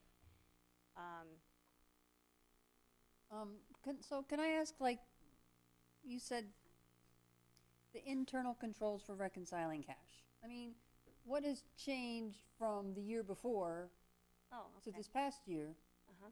that would have changed your internal control? The difference is with the conversion, prior to the conversion, we were using SEI as our backroom, if you will, operations. With the A conversion, different type of software, right, a different software system, okay? and people. With the change of the new software, which is SunGuard, we brought it back in-house. Okay. So these are new controls. This is controls because now it's the function is actually performed in-house in our operations. Okay. So that's where the difference lies. And when you go to do So it was outsourced before that in essence, yeah. software, even though you're using it. We're using it, but we're using the backroom of SEI. And when you do an audit, you present the auditor, like I said, all your controls in place, and they test those controls. And so the next year's audit that comes up, we've got the controls. Obviously, there's some tweaking that we're going to do, and so that will be some of the things that change. And then that's going to be given to them, and they'll test it again. So every year they test the controls. So this coming audit, as of the end of June 30th of 2015, it will be like in the past, SEI to SEI. This will be, the two audits will be of the same company, the same operating controls. How much money does Salem Trust as a custodian oversee for like all its clients? Oh. Like, it's like into the billions. Yes, Correct? absolutely. So And I would think and that we're the day over that 200 you accounts. went live was probably like a pretty scary day. Like, how would you, like, the day you go live, like, make sure that on the new software that your books are matching what it was on the old system the day before?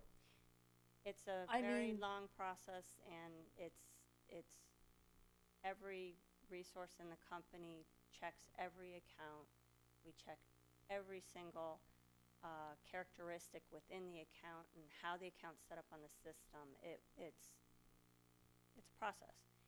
The biggest problem that we had when we converted, we have to notify, which we did, all the investment managers, outside investment managers, to let them know that the delivery instructions are different because we're changing.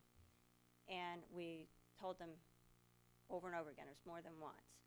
And what happened was you convert, and a lot of the brokers that they used did not flow through the proper delivery. So what we could have done is we could have what they call decayed all the trades. We could have said we're not accepting them. But we didn't do that. We accepted them in.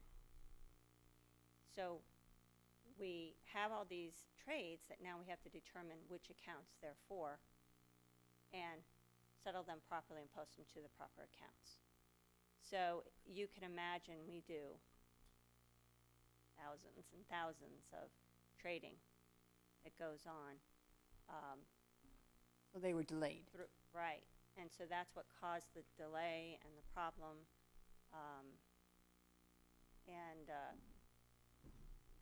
It just kind of, it tumbles. So we got through all of that.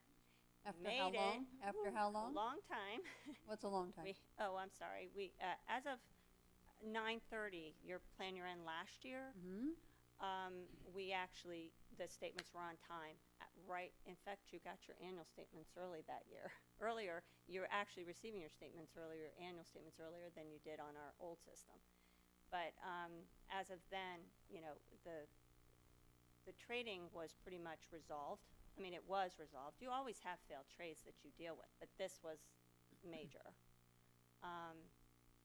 And we're back to where we should be and what you're used to expecting of our service. And I don't believe, and Marty can say, throughout this whole thing, our service has stayed where it was. I mean, Well, I always could contact I us. seem to recall that Marty was having problems, and I don't know if it was during that time period with the statements Yeah. not looking right Yeah. or something. What was it, Reconciling. Marty? What it was is that I verify and reconcile to our internal reports the assets, not by each manager. And I had a lot of cash balances, which I never had before. And that was what part of the conversion. Which will no, I did speak to Salem, I spoke to Karen, I spoke to Anita, all the people there. I knew it was the conversion issue because it took a couple of months before it cleared out, but that was the issue. I don't know why. I don't know the details, obviously, but I knew there were differences from what I see normally. You don't have big cash balances in any account. Actual cash, not the short-term investment, but physical cash. So, like Karen said, has it interrupted anything we do? Distributions have gone out without delays. Tax reporting was done. Nothing has been delayed as far as, other than the first couple of months of statements. And Other your than tax that. reporting went out Tax earlier reporting went out early, than so. normal. So there's nothing currently that's affecting anything. But So anything that was looking weird on the books back then eventually cleared. They're all cleared now. I mean, right now, when I look at the statements, and Ronaldo looks at them, there's very little cash. There's always some little possible cash, but very rare. That's timing of a transaction or something, but we're talking about hundreds of dollars, not thousands. How would Right. we know, beyond a shadow of a doubt, that things are straightened out, that we are in safe, competent situation? We can't, as a board administering our employees' retirement funds, we can't take a chance. If it's doubtful, we need to be aware and make appropriate actions. How do we know that we are safe and everything is fine? I appreciate the question. There's a couple things. I mean, obviously, we're doing these audits. We're bringing in external people to do the audit. And we will continue to do another audit, so you'll see the results of that audit on an annual basis to make sure that things are working properly. Obviously, you have Steve that looks at it and does his review and additional testing. You also have your investment managers that look at the accounts on a daily basis, and they look at interest that post, dividends that post, the trades posting, corporate actions, and we work closely with all of them. So if there were any issues that they did a trade and they don't see it in the account, then it's determined, well, was there a failed trade? What happened with did the broker send it to the wrong place? You know, what took place? Is there any apparatus in place, such as bonding or whatever, that we would be made whole if there were a problem? Well, we do have insurance, yes. How much? And we, I can provide that to Marty, the certificate of insurance, so you have it for your file. But you have lots of clients. Yes. So if there are a problem here, there's problems all over. So that insurance would have to be really extensive to cover any potential problems, wouldn't it? Yes, and I don't have what is. I understand what you're saying. Is it's usually it is a specific dollar amount. I don't know if I can, like I said. Do you have any idea how many dollars your firm is involved in, as far as with all the different pension plans? It's in the billions. Oh, I'm sure it is. But I would say that I understand your concern and the dollar amount of concern. We have gone through this conversion. You had your 9/30 year end. The assets are accounted for. If there has been any, through the conversion, any issue, and it created a loss to the plan, we have always, stood up and taken care of the situation. Yeah, but this could potentially, if this is not really resolved, this is catastrophic. Because it's numerous plans that would be involved. But the assets are safe. The assets are not. They're held for the benefit of the plan. They're not commingled with our assets. Okay, They're separate from the company. okay, I understand that. Okay. You've answered your question this morning. If your question is how can we be absolutely sure, there's two ways. One is for Crow Horvath to come back in and see if the corrections that they recommended have been made, which they would do at next year's audit, unless they're brought in earlier. The second way is for you to engage Steve Gordon to go in and do all of these checks. He said that Steve Gordon is more expensive. I'm sorry, Bob, I'm gonna have to ask you to repeat that, because all I heard was his phone. Certainly. There's two, Steve, you can add or correct me if I'm wrong. To answer the question, how can you be absolutely sure that the issues, not that, I believe your question is not that our stocks and bonds are there, but that these internal control issues have been resolved. Right. That was your question, right? And that the cash that's there is there. I mean, if they couldn't confirm what cash on hand is. There's two ways to do that. One is for Crow Horvath to come back in, the people who wrote the letter, and see if all of their concerns have been addressed, and for them to issue a clean letter. Or two is for you to pay Steve Gordon to go there, to run down that whole list and see if he's satisfied that they've been resolved. This morning, Steve did not recommend that to, and said. So it's option one, it's not option two. I am going to guess that Steve Gordon doesn't want to do that because he thinks that our plan doesn't want to pay to have that done. It's not even so much that. I mean, first of all, Crow Horwath did this report in the first place. They're the ones who have work papers that say, gee, we looked here and we didn't find this, we looked here, we didn't find that. And now Salem Trust says, oh, we're doing that, please come back and issue another letter because you can look. They would know exactly where to look. They would be more efficient than I would. Well, I've got a twofold problem on this. One, I don't think we the board, the retirement plan, should be held responsible for any extra dollars, any place, because of somebody else's screw up. Then the other side is, I don't really want them paying the bill because then they may have influence on the result, on the audit. So I'm. Well, you're always in a. On the auditor, they wouldn't have gotten a letter like this. Yeah. Well, not now. Good point. But usually, You pay the other the side does an auditor. inspection on a home. I sometimes wonder, maybe there's an influence. Well, No, I know, but you He's- pay me as your auditor, and you don't influence me about the financial I'd statements. pay you more then. Eh, And we do, Okay. we also have, an audit committee, so it's not, and it's comprised of various individuals, it's not just Salem talking with, Crow, it's an audit committee that. Is Crow going to be doing another audit fairly soon, not just the annual? If would be scheduled, we would be scheduled to do another audit as of, 6:30, because this audit went from 6/1 through 6/30, so the next one would go from whatever, 7/1. Is it unusual to ask for a mid-year second audit? Is that like, I don't know. Is that something that's done? Steve, I don't know. I would, well, you're just talking about my own experience, and no, I Yeah. haven't seen that. I mean, It doesn't mean it doesn't happen, but, I mean, I suppose given the fact that it was an adverse opinion, it would not shock me if they said, listen, hey, we did all your recommendations, please come in and note that for us, but I've never heard of that being done. That would seem to It's be not impossible. That would seem to be a logical move. I don't whether you've heard of it or whether that's common practice.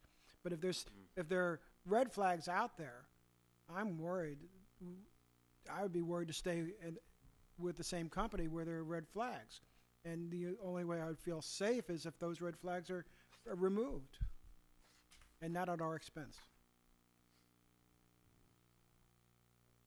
And I mentioned, I didn't mention today, but the additional expense that he was referring to, I will go back to upper management and find out if they're, willing to, cover those expenses and let Marty know.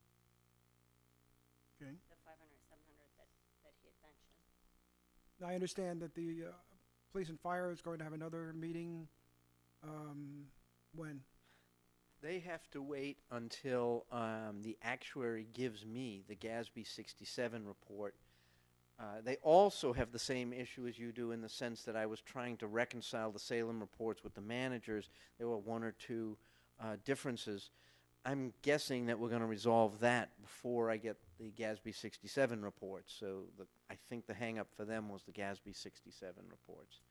As soon as I get that from the actuary, within 24 hours, I'll have the report done. When do you sort of anticipate, are we talking a month, we talking 6 weeks, we talking? No, I think the board pushed them and should be, a week or two for that. I know I'm out of town most of next month, which is unfortunate because I would like to be here for that. Mm-hmm. I'm going to ask a silly question, and I don't know, Scott down there, maybe you can listen in. So I'm thinking, so you're saying that, well, if you haven't heard from the money managers, then and like they would be your first source of knowing if anything was like out of whack, right? Because they're going to make sure that their numbers agree with your numbers. Well, it's kind of like I make the comparison to like payroll. If my payroll system's doing something weird, okay, I know the employees are going to come tell me if their paycheck's wrong, right? Mm-hmm. Well, yeah, if their check's less. Well, what if their paycheck was wrong and it was in their favor and they're getting more money? You think they're going to come tell me? No. So I don't know if that's a good analogy. Yeah, I don't know that that would be the same here because they have to reconcile anyway, and they have a watchdog looking over them. I mean, that's one thing you pay Charlie and Scott to do. It's my understanding that you guys rely on Salem's numbers. Well, but they reconcile them. They take Salem's numbers specifically because that's one set of records, and then they take a look at what the manager reports, and they compare the two to make sure, because they want to make sure that the reports the manager are giving them are accurate. That's right, and we have found things in the past. There was once where a manager's returns were actually wrong because they were counting their total return and then they were adding income back into that. So total return is capital appreciation and income. So that's exactly right. It's the reconciliation of those numbers that point something out. And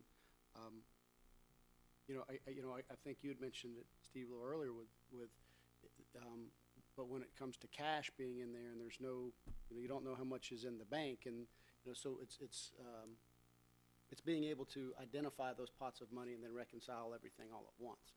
Because I don't think there was anything stated in there that said that there was any inconsistencies. It's just they didn't like. No, absolutely. Right. They were able to tie in, if you look at the report, there was no exceptions on being able to tie into the cash as of this date.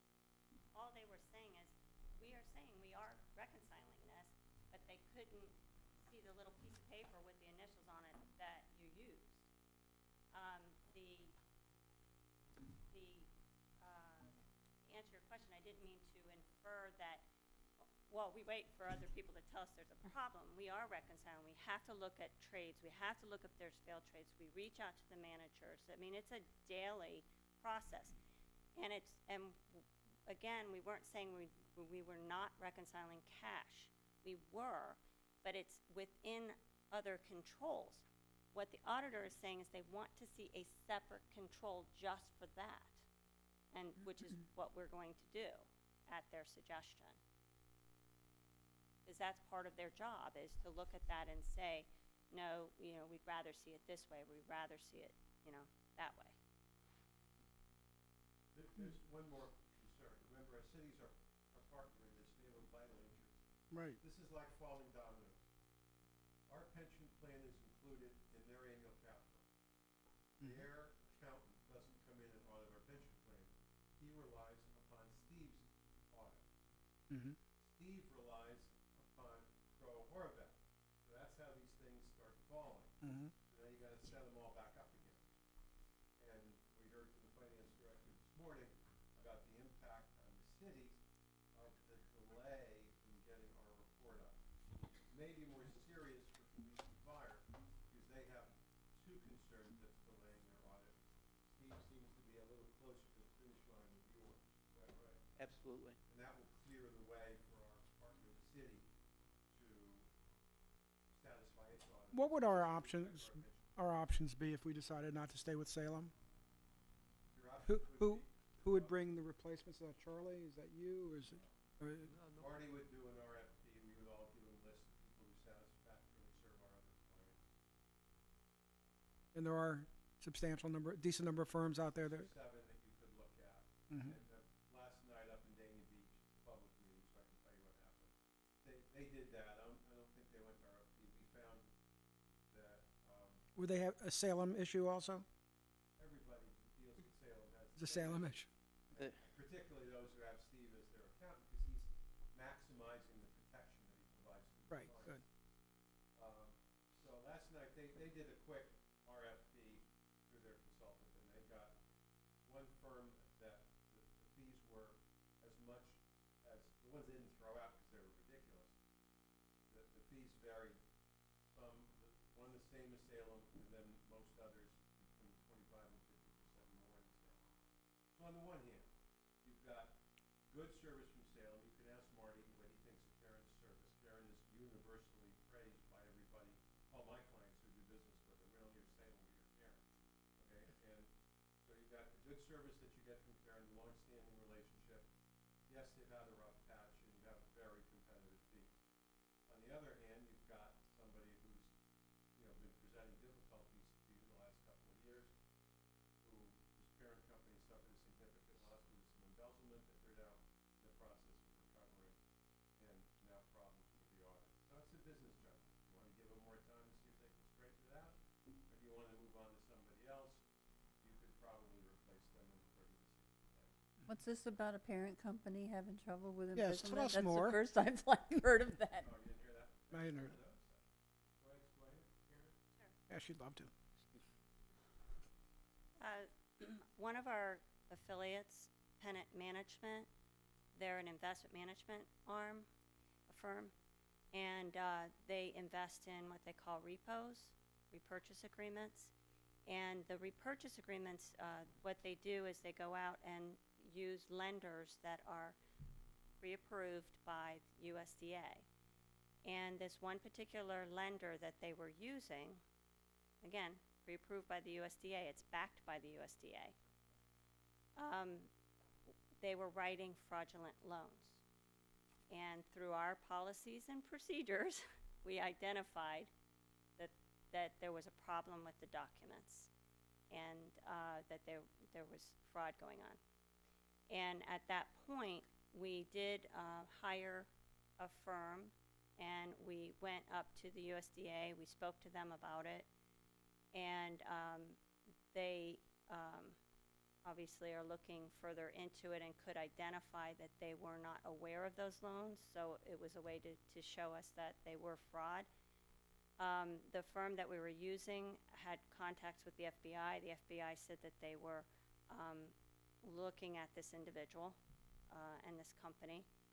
And so we did all these different things. It's very complex behind the scenes, I guess. And then at one point we said, okay, we're going to provide this gentleman with a civil suit. And so we had told the FBI that we were going to do this. They went and they arrested him that same day. So he was arrested. He hasn't gone to trial yet, and he's being cooperative with identifying some of his assets in that. And we have frozen his assets, and we have obtained approximately, I think it's 120, 130 million in assets. The fraudulent loans were about 178 million. So we're currently liquidating those assets. I mean, it's houses and hotels and Rolls Royce and Rolexes and boats and everything. And then the funds will be, given to So this those. was an affiliate of your parent company. Right. And is in no way affected in our plan. Nothing in that company, we don't have any plan. We don't have any plan assets affected by No. that company. Is that So correct? so you do not, Okay. but they were also, the Salem Trust was a trustee on a pool of funds that are being impacted by this, that, they have to make a decision of whether they pay out to the party that's owed the money. So there is not you directly, but indirectly, Salem Trust is brought into this because of them being a trustee for a couple pools that were associated with them making these repo loans. I think it was a short, It's the short-term investment stiff, funds, right? it's the stiff fund, Some the of short their term. clients' short-term investment pools were, which is where the money's parked overnight, so to speak. None of our clients, Salem Trust has told us, were impacted by this. But There was one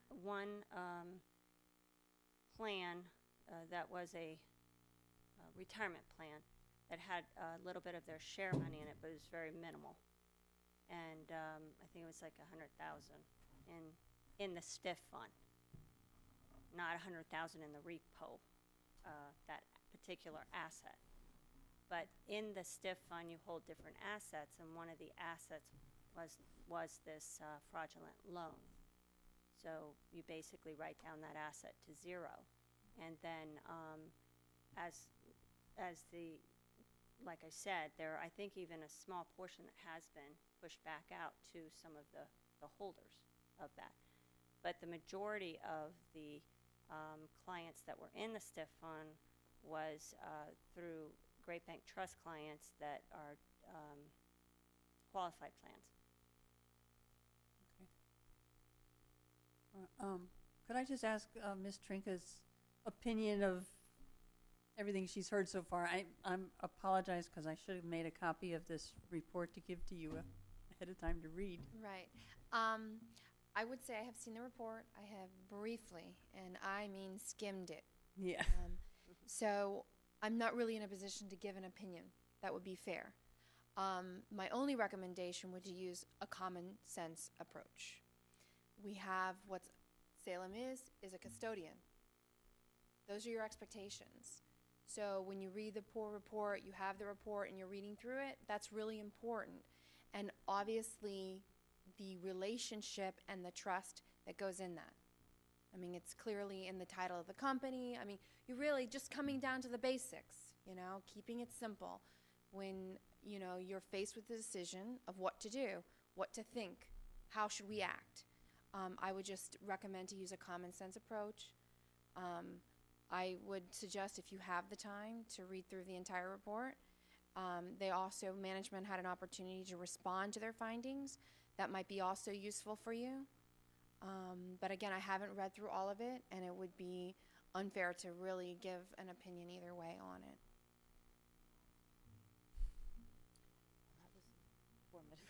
I know, sorry. Talking around the issue.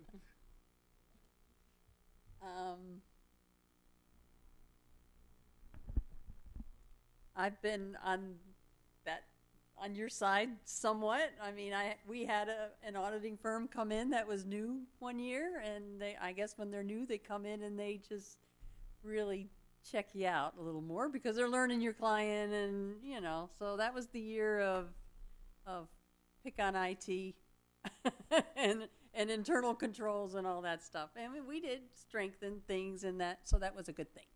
And now the auditors look at other stuff now. But that's why I asked the question if this auditing firm was new or if this is the same one you've been using. So that just kind of concerned me that these are internal controls, it doesn't seem like it should be attributed to a new software system. To me, internal controls should be the same controls you've always used, regardless of whether it's an in-house software system or an outside one. So that's what I don't understand. It's the same audit firm, but they're auditing different because we brought everything in-house, so that some of the controls that they're auditing are different controls than what they audited previously. That's what I don't understand. Does that make sense to you? Well, yes, it does make sense to me. Okay. It would be the same as if we said our pension plan was going to internally try to control and be that custodian. We would have totally different controls of what responsibility over the assets and what are over that, right? Right? Completely different. Your job would completely change. Right. So what I hear is that there was a system change and there was also some process changes, okay? With that said, from what I read, it looked like they were documented internal control procedures they were not necessarily able to show that they were complying with, okay? So from my internal control hat, part of internal controls is being able to show that you have them. So that's why I say it's very important to use a common sense approach, right? If you have documented internal controls and the concern with the auditor is that you cannot demonstrate that you actually did those checks and balances, had those sign-offs, made sure the balances, that's the purpose of the internal control, is to make sure that you're complying with those and to have them documented. So a couple things I understood is they also have an internal audit. That was one of my questions that would be important for you to know, is do they have internal auditors? We're not just talking about external auditors. What is the role of their internal auditors and through that change and through that process? So, Could you answer that? yeah, I think that's important. Ms. Russo?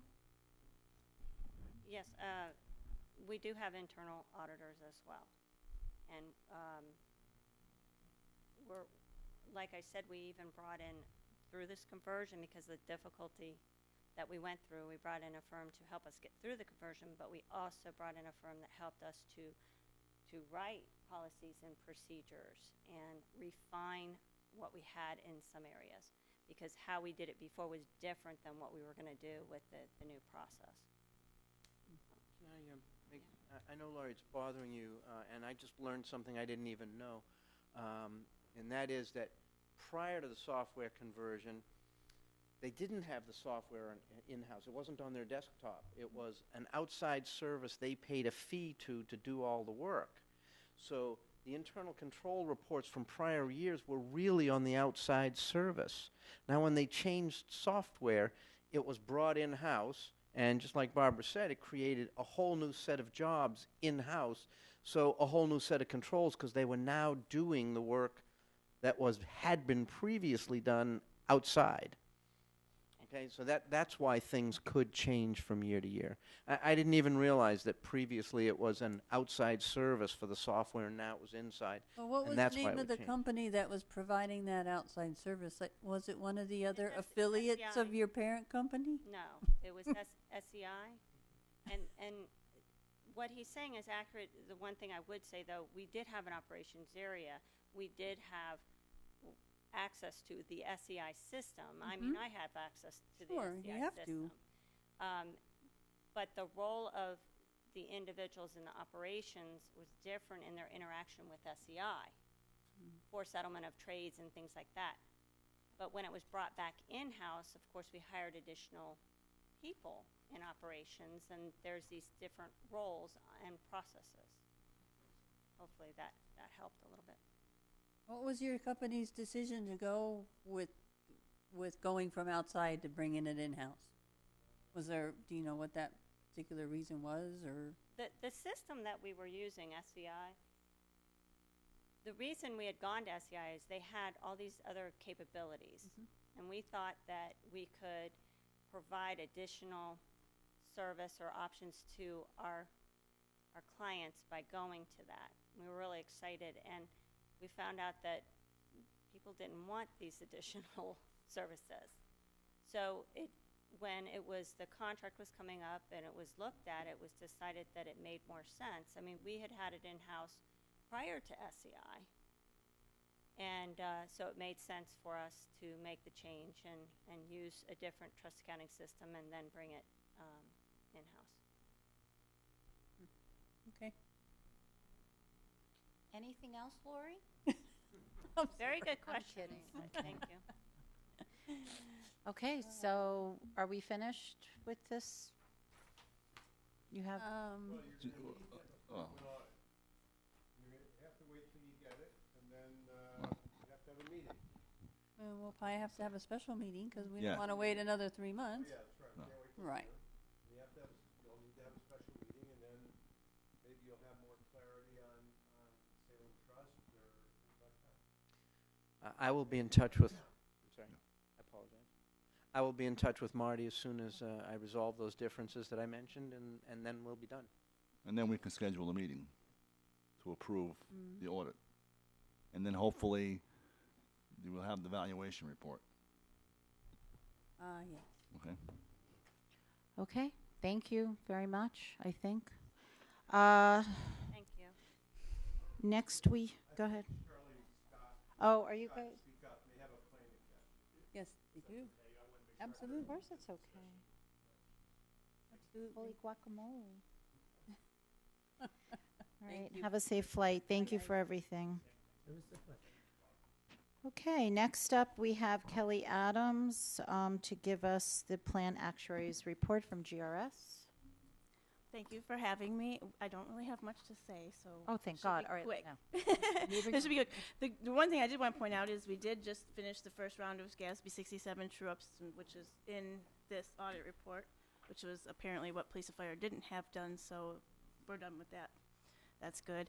We are in the process of doing the valuation, and we were going to say it would be ready for your next meeting, but if you're going to have a special meeting, we'll work with the timing on that and see if we can get that, see if we can get that done. And benefit statements, too, are also in the process right now, and I think when I talked to them this morning, they said maybe a month, but we can talk about that, too. So, but really, I don't really have any much Your to say. conciseness is appreciated. For that? But Well, we and should've I'm staying moved her. through the next Okay, couple items. yeah, just okay. in case. All right, so now then we go ahead with the drop administrative rules. Marty, is that, or?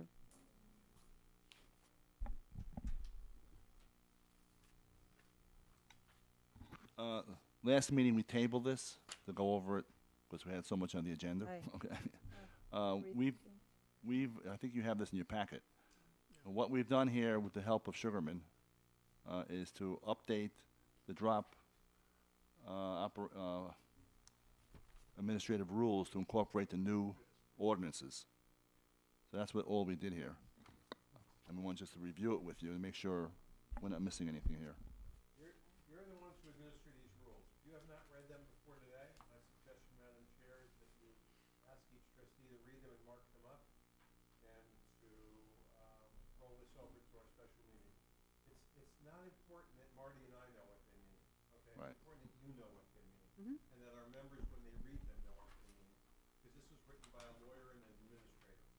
Now we need to have it checked by people who work with it every day and who are, so when we show our members who are in the drop, they can understand.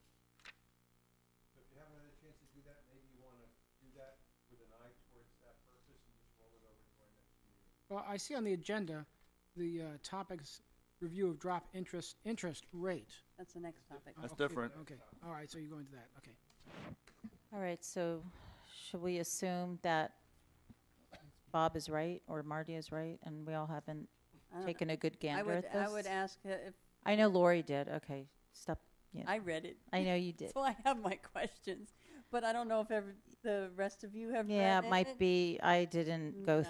through it to the point that I feel comfortable discussing it, and your questions are gonna end up being kind of meaningless, I think, for me. Okay. For- You're still the chair, right? Yes, I am. So you can just, you're now. Move controlling to, the agenda. okay, so I'd like to move to table, Just say we're moving it to the next meeting unless any trustee objects. Oh, That'll happen. okay, then we're going to, I would like to see us move the, pension Drop. rules, administrative pension drop rules, rather, To our special- to our special meeting.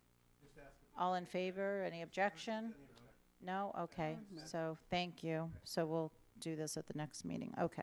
Next is the review of the drop interest rate.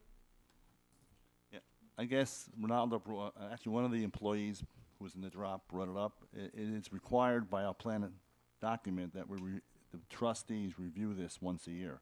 This hasn't been done since we've had this in place, so we're bringing it up now. Yeah, the last time this was discussed was at the meeting of February 16, 2012. That's when the drop interest rate was reduced from 6.5 to 3%.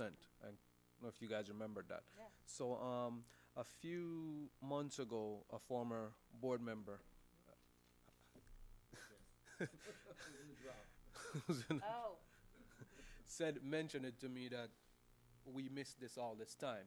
So, and it was noted in the meeting minutes that it should be brought up periodically because the plan stipulates that that should be done. As such, it is here today on the agenda. I even actually a copy of the minutes right here. that I- Oh, crap, I did print it, so I'm looking through all this paper. Is it necessary to have action, or can we just do inaction, keep it the same way it is? Or do we need to have a motion? Let me see what, You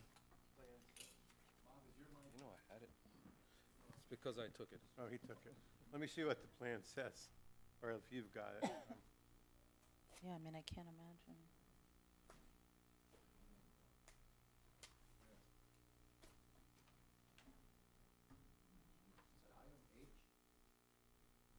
Item not, where are you? It's item number 8. In the plans? Oh. Yes, H. Yeah, who sets it? Okay, the rules say that you can change the amount of interest in your drop account. They may be changed time to time by the committee and may never be greater than the investment return actuarial assumption. What's our assumption? 7.5. All right, so that's your max. So with this discussion, is there motions made with this? Someone would have to make Yeah. a motion I mean, to, I would make a motion to, Change the status quo. if to you leave wanted to. everything. At this point in time, I think it's best that we leave everything I would second that. at its present rate. I would second that. Okay.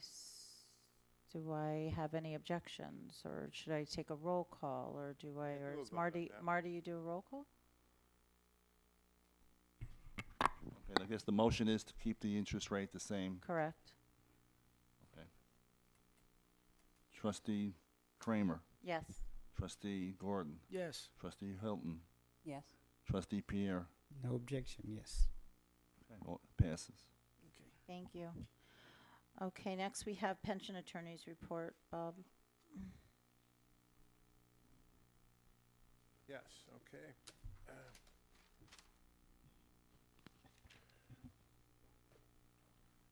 Mostly good news. The good news is our IRS determination application for the favorable determination letter. We got a letter 2 weeks ago from the IRS that it is now in final evaluation before their Quality Assurance Committee. It was held up because they were seeking some advice from the national office on drop plans and whether they're subject to 415 limits. That has now been resolved favorably, and we're looking forward to getting the letter hopefully within the next month. The lawsuit that the city filed against us that we did not prevail on at the trial court or appeal, if you recall, Nicole Camacho had filed a motion to reconsider. That delayed the effectiveness of the order. Her motion to reconsider was denied by the court, so that is now the final order of the court. Based upon our advice, you decided not to appeal it, so that case is now over with. So is there the original order said it's not final until such and such? Right, So is now there it's like a final. revised document that says this is like the final order? No, it's just final. Or, It's just final. okay.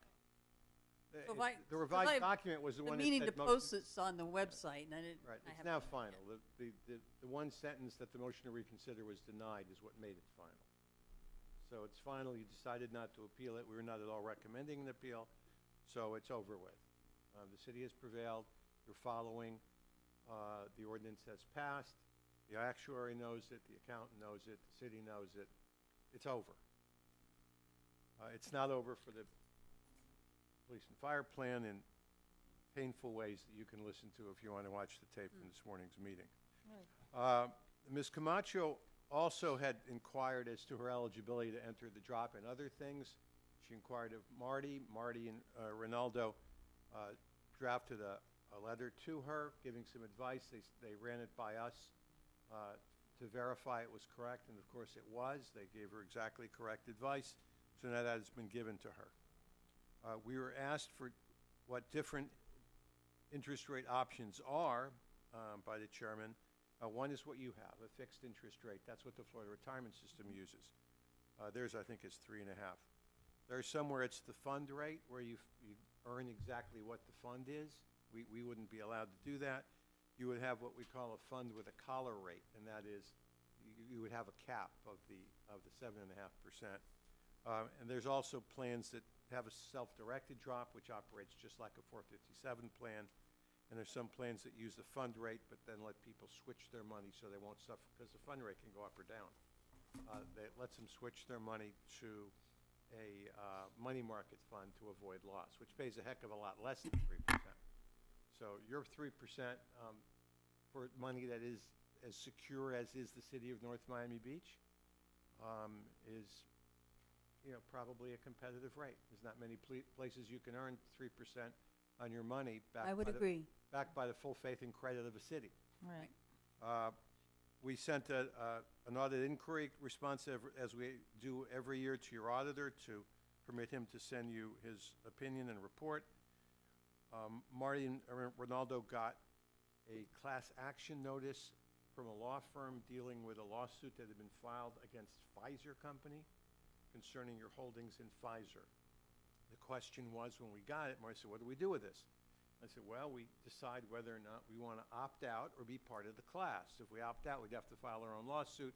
I sent it up to SRKW, the law firm that's handling that McGraw-Hill thing for us so successfully, and they did an analysis, and their advice, for several reasons, was that we should not opt out, we should be part of the class, and not file our own action, namely because we don't have enough of a loss to make the effort worthwhile. We reviewed and revised the minutes. And you should have, or we got a status report from SRKW on McGraw-Hill with your victory. Remember the one that got publicized in the court? McGraw-Hill decided not to appeal it, but decided to comply. And by the end of next month, they should have all of their documents provided to SRKW so that they can determine whether they're going to take action against Standard & Poor's and McGraw-Hill for the fake bond ratings. If you've been following the news, that was quite timely, because Standard & Poor's decided, because of those ratings, to pay one of the biggest civil fines in history to the Department of Justice. So we'll see, and that, of course, will hurt the company to some degree. So that is, but that's not my department, that's SRKW's. So we will wait to hear from them.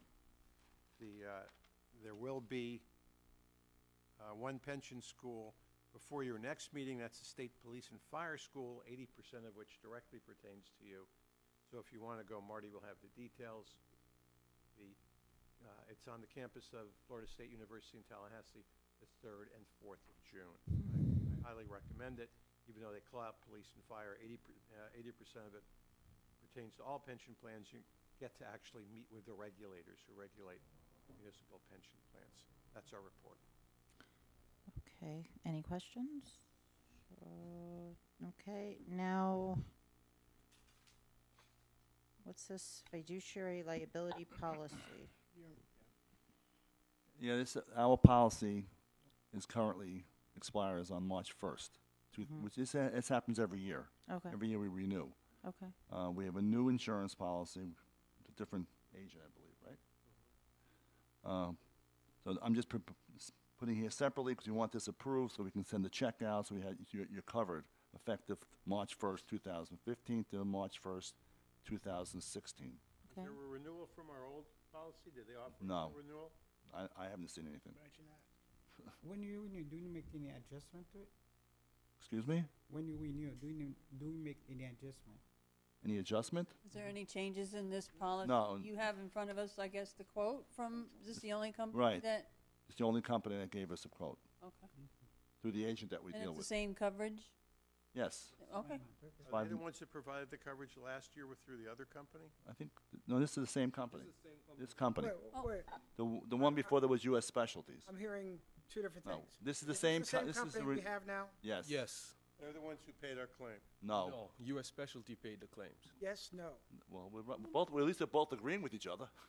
U.S. Specialty paid the claims. The lawsuit was filed just prior to Ulico picking us up, so that's why it's under the old So- company. Oh.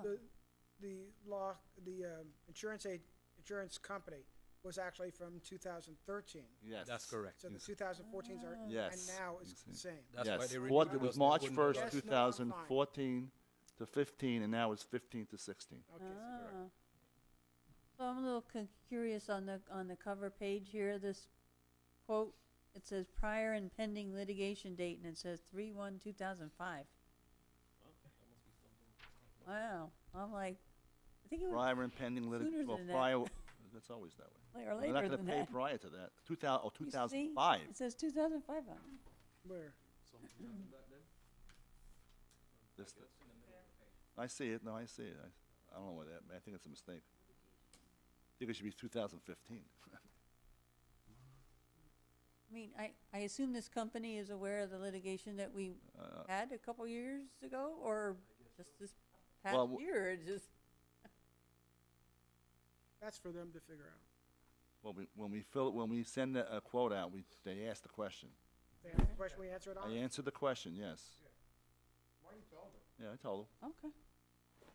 You have to have a motion for this, or? Yes. I'd like to make a motion to, has this policy, what, did the cost of the premiums go up? The from- premiums are literally the same. They didn't change. Madam Chair, you're looking for a motion to renew the policy with Ulico Casualty as quoted on the agenda. Right. I so move. Second. Second, third, Okay, all in favor? all in favor, aye. Aye. Thank you. Okay. Okay, next we have Assistant Pension Administrator contract for Mr. Gale, his annual salary review. That is correct. I have a copy of the contract here just in case people I don't- forget exactly. I what didn't those- see it, did you? We didn't get that. I didn't get it. Not in our packets. Oh, we might need time to review those. And Ronaldo made the packet.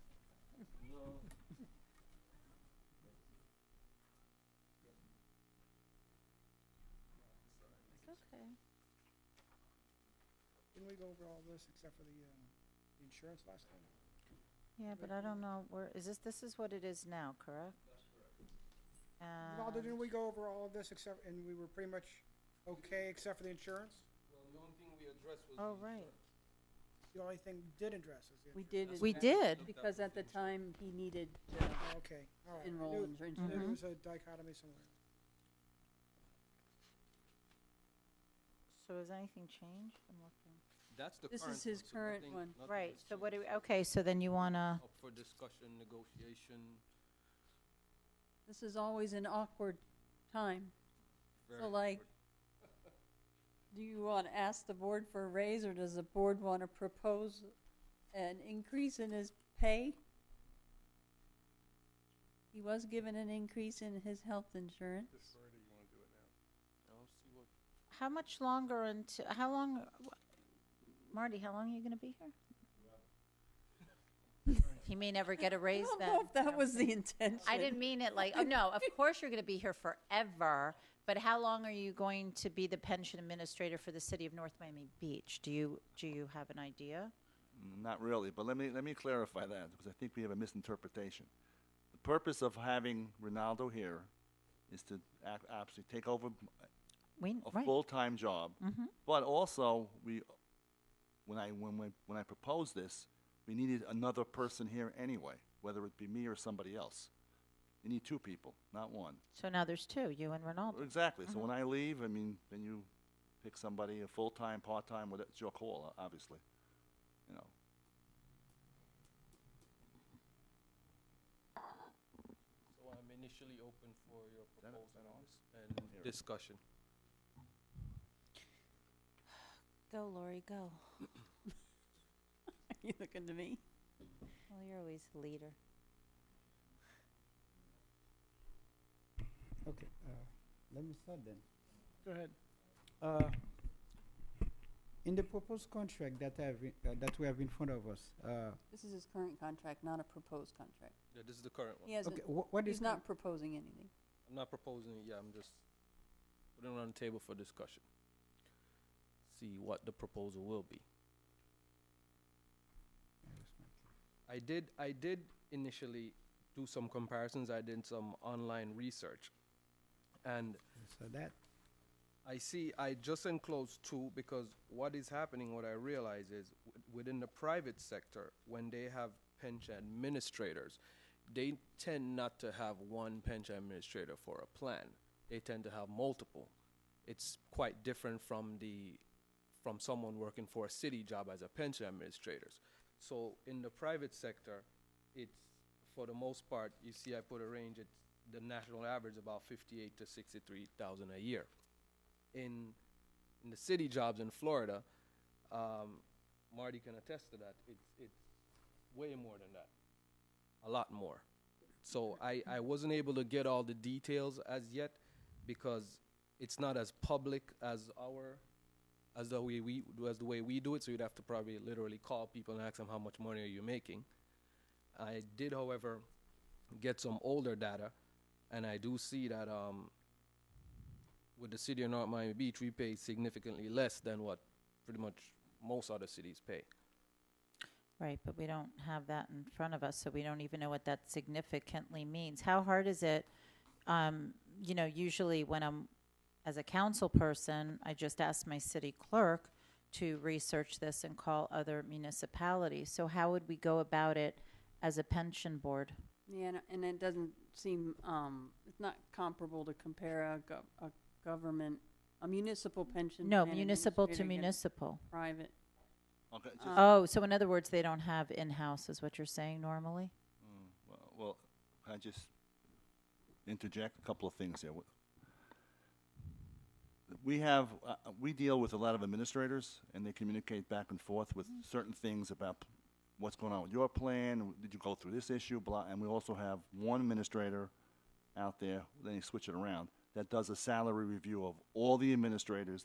I'm going to say all, I don't say all the ones who want to participate in this study, to give them the information, give one person the information to gather all the data, salary, benefits, all that stuff, and then they create a report. It's not done every year. It's, when I did this a couple of years ago. Yeah, I have the 2008 one, so we Okay. don't have a recent one. Yeah, but that's old. But Yeah. there's a newer one out there. And we can ask the administrator, whoever's coordinating it, to put something together, and we can present it to show you the I think comparable. that would be I a think good that- practice. I think that's what, but- I'm not sure if that's what you're looking for, but that's. Well, we don't have, there's no benchmark because I didn't research it, I'll be Oh, I know. honest with you, and I wouldn't even know how to go about it except calling every municipality and saying, Well, how do do I they- get a hold of your Did the pension administrator? municipalities have assistant administrators? Some do, 'Cause depending this on. is what we're talking about, the position of Well, assistant plan administrator. Well, They do. They have multiple administrators in different plans, depending upon what city. right, and the population and You know. how many The members. only thing I don't like about a comparison with other I mean, it is helpful, but it's helpful to know, okay, how big of a plan is that administrator Well, you look at all that. managing, and then We get that. how many years of experience have they had doing that job, Correct. right?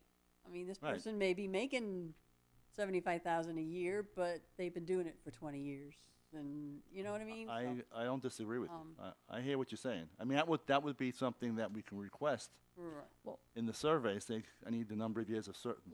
How long have you been doing this? Let me ask Wow. this, Marty. So before, at one time there were two people, right? We had an assistant at some No. point? Never. Never. Okay. You got me. I don't know. It's almost not fair to be, I don't know. Well, I would like to say that in my dealings with Ronaldo, I think Ronaldo's been doing a very fine job. I think he still has a lot of things to learn from Marty. Marty, you need to teach him the payroll stuff. And I think just based on his job performance, that he should probably. I would like to make a motion to propose a 2.5% pay increase. I don't know that that's asking a lot. Well, let me ask you, fair. what did the police and fire do? Didn't, They tabled it because the meeting was. We ended at Okay. 1:30. A long meeting. Well, I mean, look, Lori certainly has more dealings with this department than certainly I think my other trustees up here do. So, let's use that as a starting point and see what I'll Mr. second Gill that for the discussion. Purpose of discussion. Okay. Because I would have, if I had made the motion, I would have said 3%, not 2.5. But we're in the same ballpark. Okay. So should I say I would have said 1 3/4 so we can even this out? Yeah, then we'll Okay. we'll get to So calculator. I'm just kidding. Okay. All right. So. Well, so it's open for discussion. I'm going to say that our problem is always dealing with, so that we do the same thing with the police and We've been down fire. this road before. Right? Police and fire said two things to Ronaldo. One is get us comparables, and two, give us a proposal. What are you interested in? And you just said at the beginning how awkward this is. And we have an advantage here, and that is that we can have the chair of this fund and the chair of the fire fund, the fire and police fund, because there's no overlap, meet with Ronaldo and come back with a recommendation to be voted on by the board. Hopefully, we'll get the same recommendations. Last time remember with the insurance, Yeah. two different numbers? Yeah. That put Ronaldo in an awkward position. So why don't we begin with that? That would be you, Lori? I'll just see who will volunteer to meet with Leo or whoever from police and fire is gonna meet, and they can't make a decision, but they can make a recommendation. Okay, I like that. I'll Come be back happy with a to, joint I'll be recommendation. happy to meet with Leo and Ronaldo and, If you have any ideas, though, you can't give them to Lori outside this meeting. No, of You have course to- not. To say it now or wait till our special meeting. okay, so your idea was a 3%. Right, and I'm gonna withdraw my second so we can forget about the motion. Okay. My recommendation is to leave you in charge. Thank you for that trust. Okay, moving right along. We are now at approval of the minutes for December 9th, 2014. Move to approve. Excuse me? Move to approve. Okay, do we have a Second. second? Second. All in favor? Aye. Okay. Marty, so we approve the, okay. Approval of invoices. Any questions? I have one question. Let me And find- sometimes I scrutinize these things, and other times I just like gloss over them. And just because of the whole Salem Trust thing, I get to like, Salem Trust bill is based on the market value. Total market value? That's for the fund? Total market value of the funds that we custodian with them, not all the funds. Okay. So, and they have a breakdown of their fee by each of the money managers. It's the same. And then, like, 5%, so, 0.05. for instance, Sawgrass, it says 8.2 million. And then when I go to, like, Sawgrass's bill, and I'm thinking, well, okay, so what does Sawgrass say? Because their charge is based on assets that they manage, and their number doesn't agree with Salem's number, so then I wonder, well, this That's not a number good is start. right. That's not a good start. Salem, Sawgrass was only there there was a fraction of the quarter, so would that be a It's reason for the difference? Okay, so maybe the that difference is wasn't trade. The difference is the price is the trade. Oh. Trade what? versus settlement, and also the manager may include accrual of income in their market value for the fees. It's all different things. It's not that straightforward, So Marty, when you get the Salem Trust bill, how do you you go down validate the market values that they're submitting, which is what their fee is based on? I have to use, obviously, Salem Trust. Who else can I use? Well, you can go to Charlie's. Well, Charlie's report is Salem Trust. It's the same report. We all got one source. I mean, managers I don't get all the managers' reports at each month. I mean, December. No, I got December. We get Am I them the only now. one Let's that get 'em. think that's something wrong with that picture? No, I've seen differences here. Oh, there've always been differences, but not significantly. I didn't really look at it overall to see if it was significant, but, well, let me see. Looking at here. Somewhere, like in Charlie's report, he tells us what our total assets are in the plan And the percent. as of the end of December, 76 million. right? 78 million. 78. And their Salem Trust, Because they don't get, the Salem Trust is only not, 66 million. Because- Maybe I shouldn't say anything that's less. no, well, you gotta realize UBS is not a part of Salem Trust. Oh, that's true. The hedge funds are not part of Salem Okay. Trust. So it's apples and oranges. Anything outside, which is not trading, they don't trade. Oh, okay. So that's why they're not there. All right.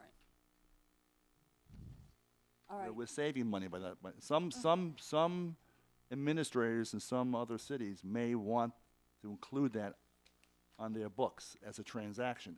I've been doing this a long time. it made no sense. Plus, why have them get a fee for something that they don't do? Because they want a report to come in from the same custodian. And we don't have, we have a separate report coming in from UBS and the private advisors in Pine Grove. The market value statements come in every month. And those get reviewed by By Charlie. Charlie. Yes. Does Charlie review? Well, No.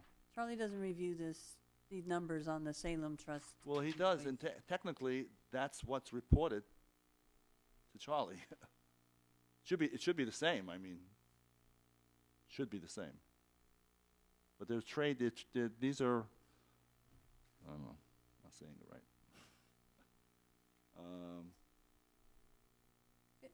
So is there something that you can ask Karen Russo about It's the same. how, This is the report. they They're I always, mean, they're always different. in light of all the issues Right. with internal Can we get a controls and how do discount? we know if the numbers are right, and if she can somehow explain to us how do they arrive at these numbers, and are they numbers that we can tie to something else that we see? Like at the end of December?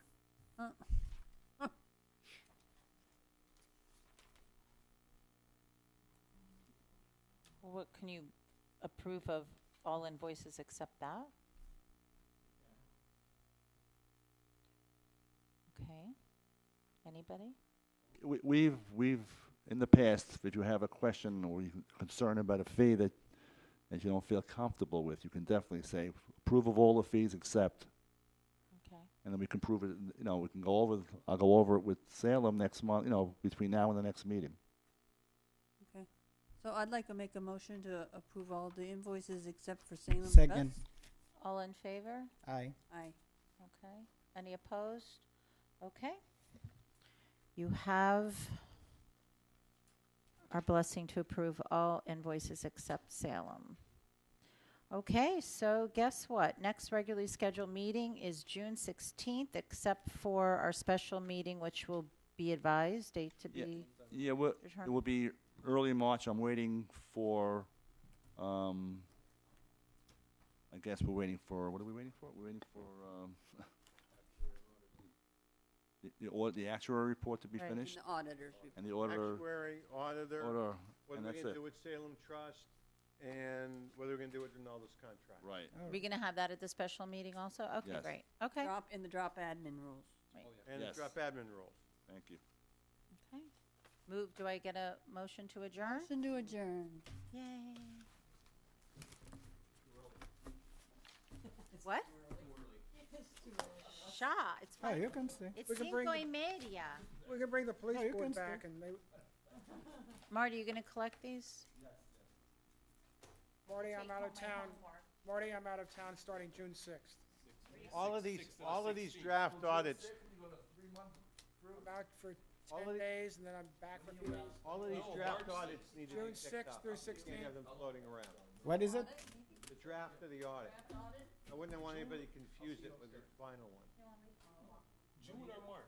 Or just write draft on it, I'll get with you. if you wanna keep it.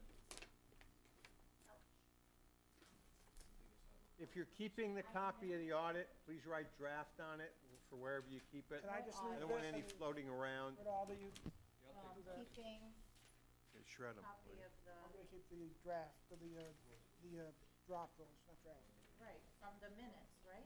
Yeah, read those. The General Employee Retirement Committee meeting, this piece of paper? No, Why do I? this one. That's one got draft on it. Oh. He was talking about the auditor's report. I don't know if you have it. This one, go right draft. Okay, you can take it. You can have it. You can have it.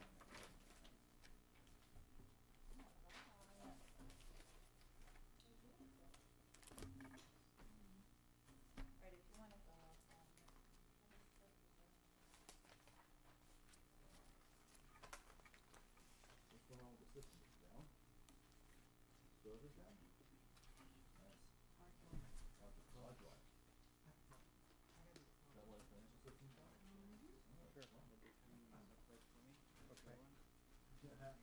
I'll be in my office tomorrow.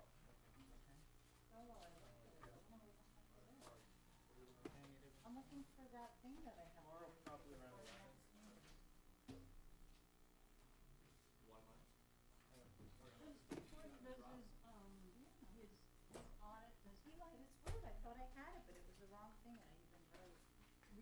invoices from the Actually, I manager? gave him a copy of every invoice. So basically, he's just checking to see, like, okay, this company has a contract and we pay them a 0.5.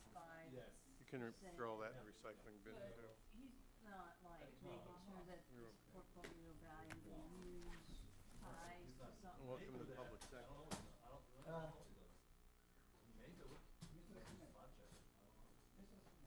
I remember scrutinizing this once before and I started, manager does a little different, like they'll do like, Yeah, well, that's why you gotta do more do an proficient. average of market value They did at a the end of survey. each month. Most of them are pretty straightforward, some of them have it. Nadine Joseph's up there. Yep, and call also, there might even, Order how That's what Garcia, the beach did order how last Garcia year. Hamilton's doing, they made call, 9%? Probably 15%. Linda Rowley up there. No, I was kind of Have curious, you know, you're not supposed to Marty look back got with one. the, How much did they pay? I find their return, How much do you want? call Janet. Yeah,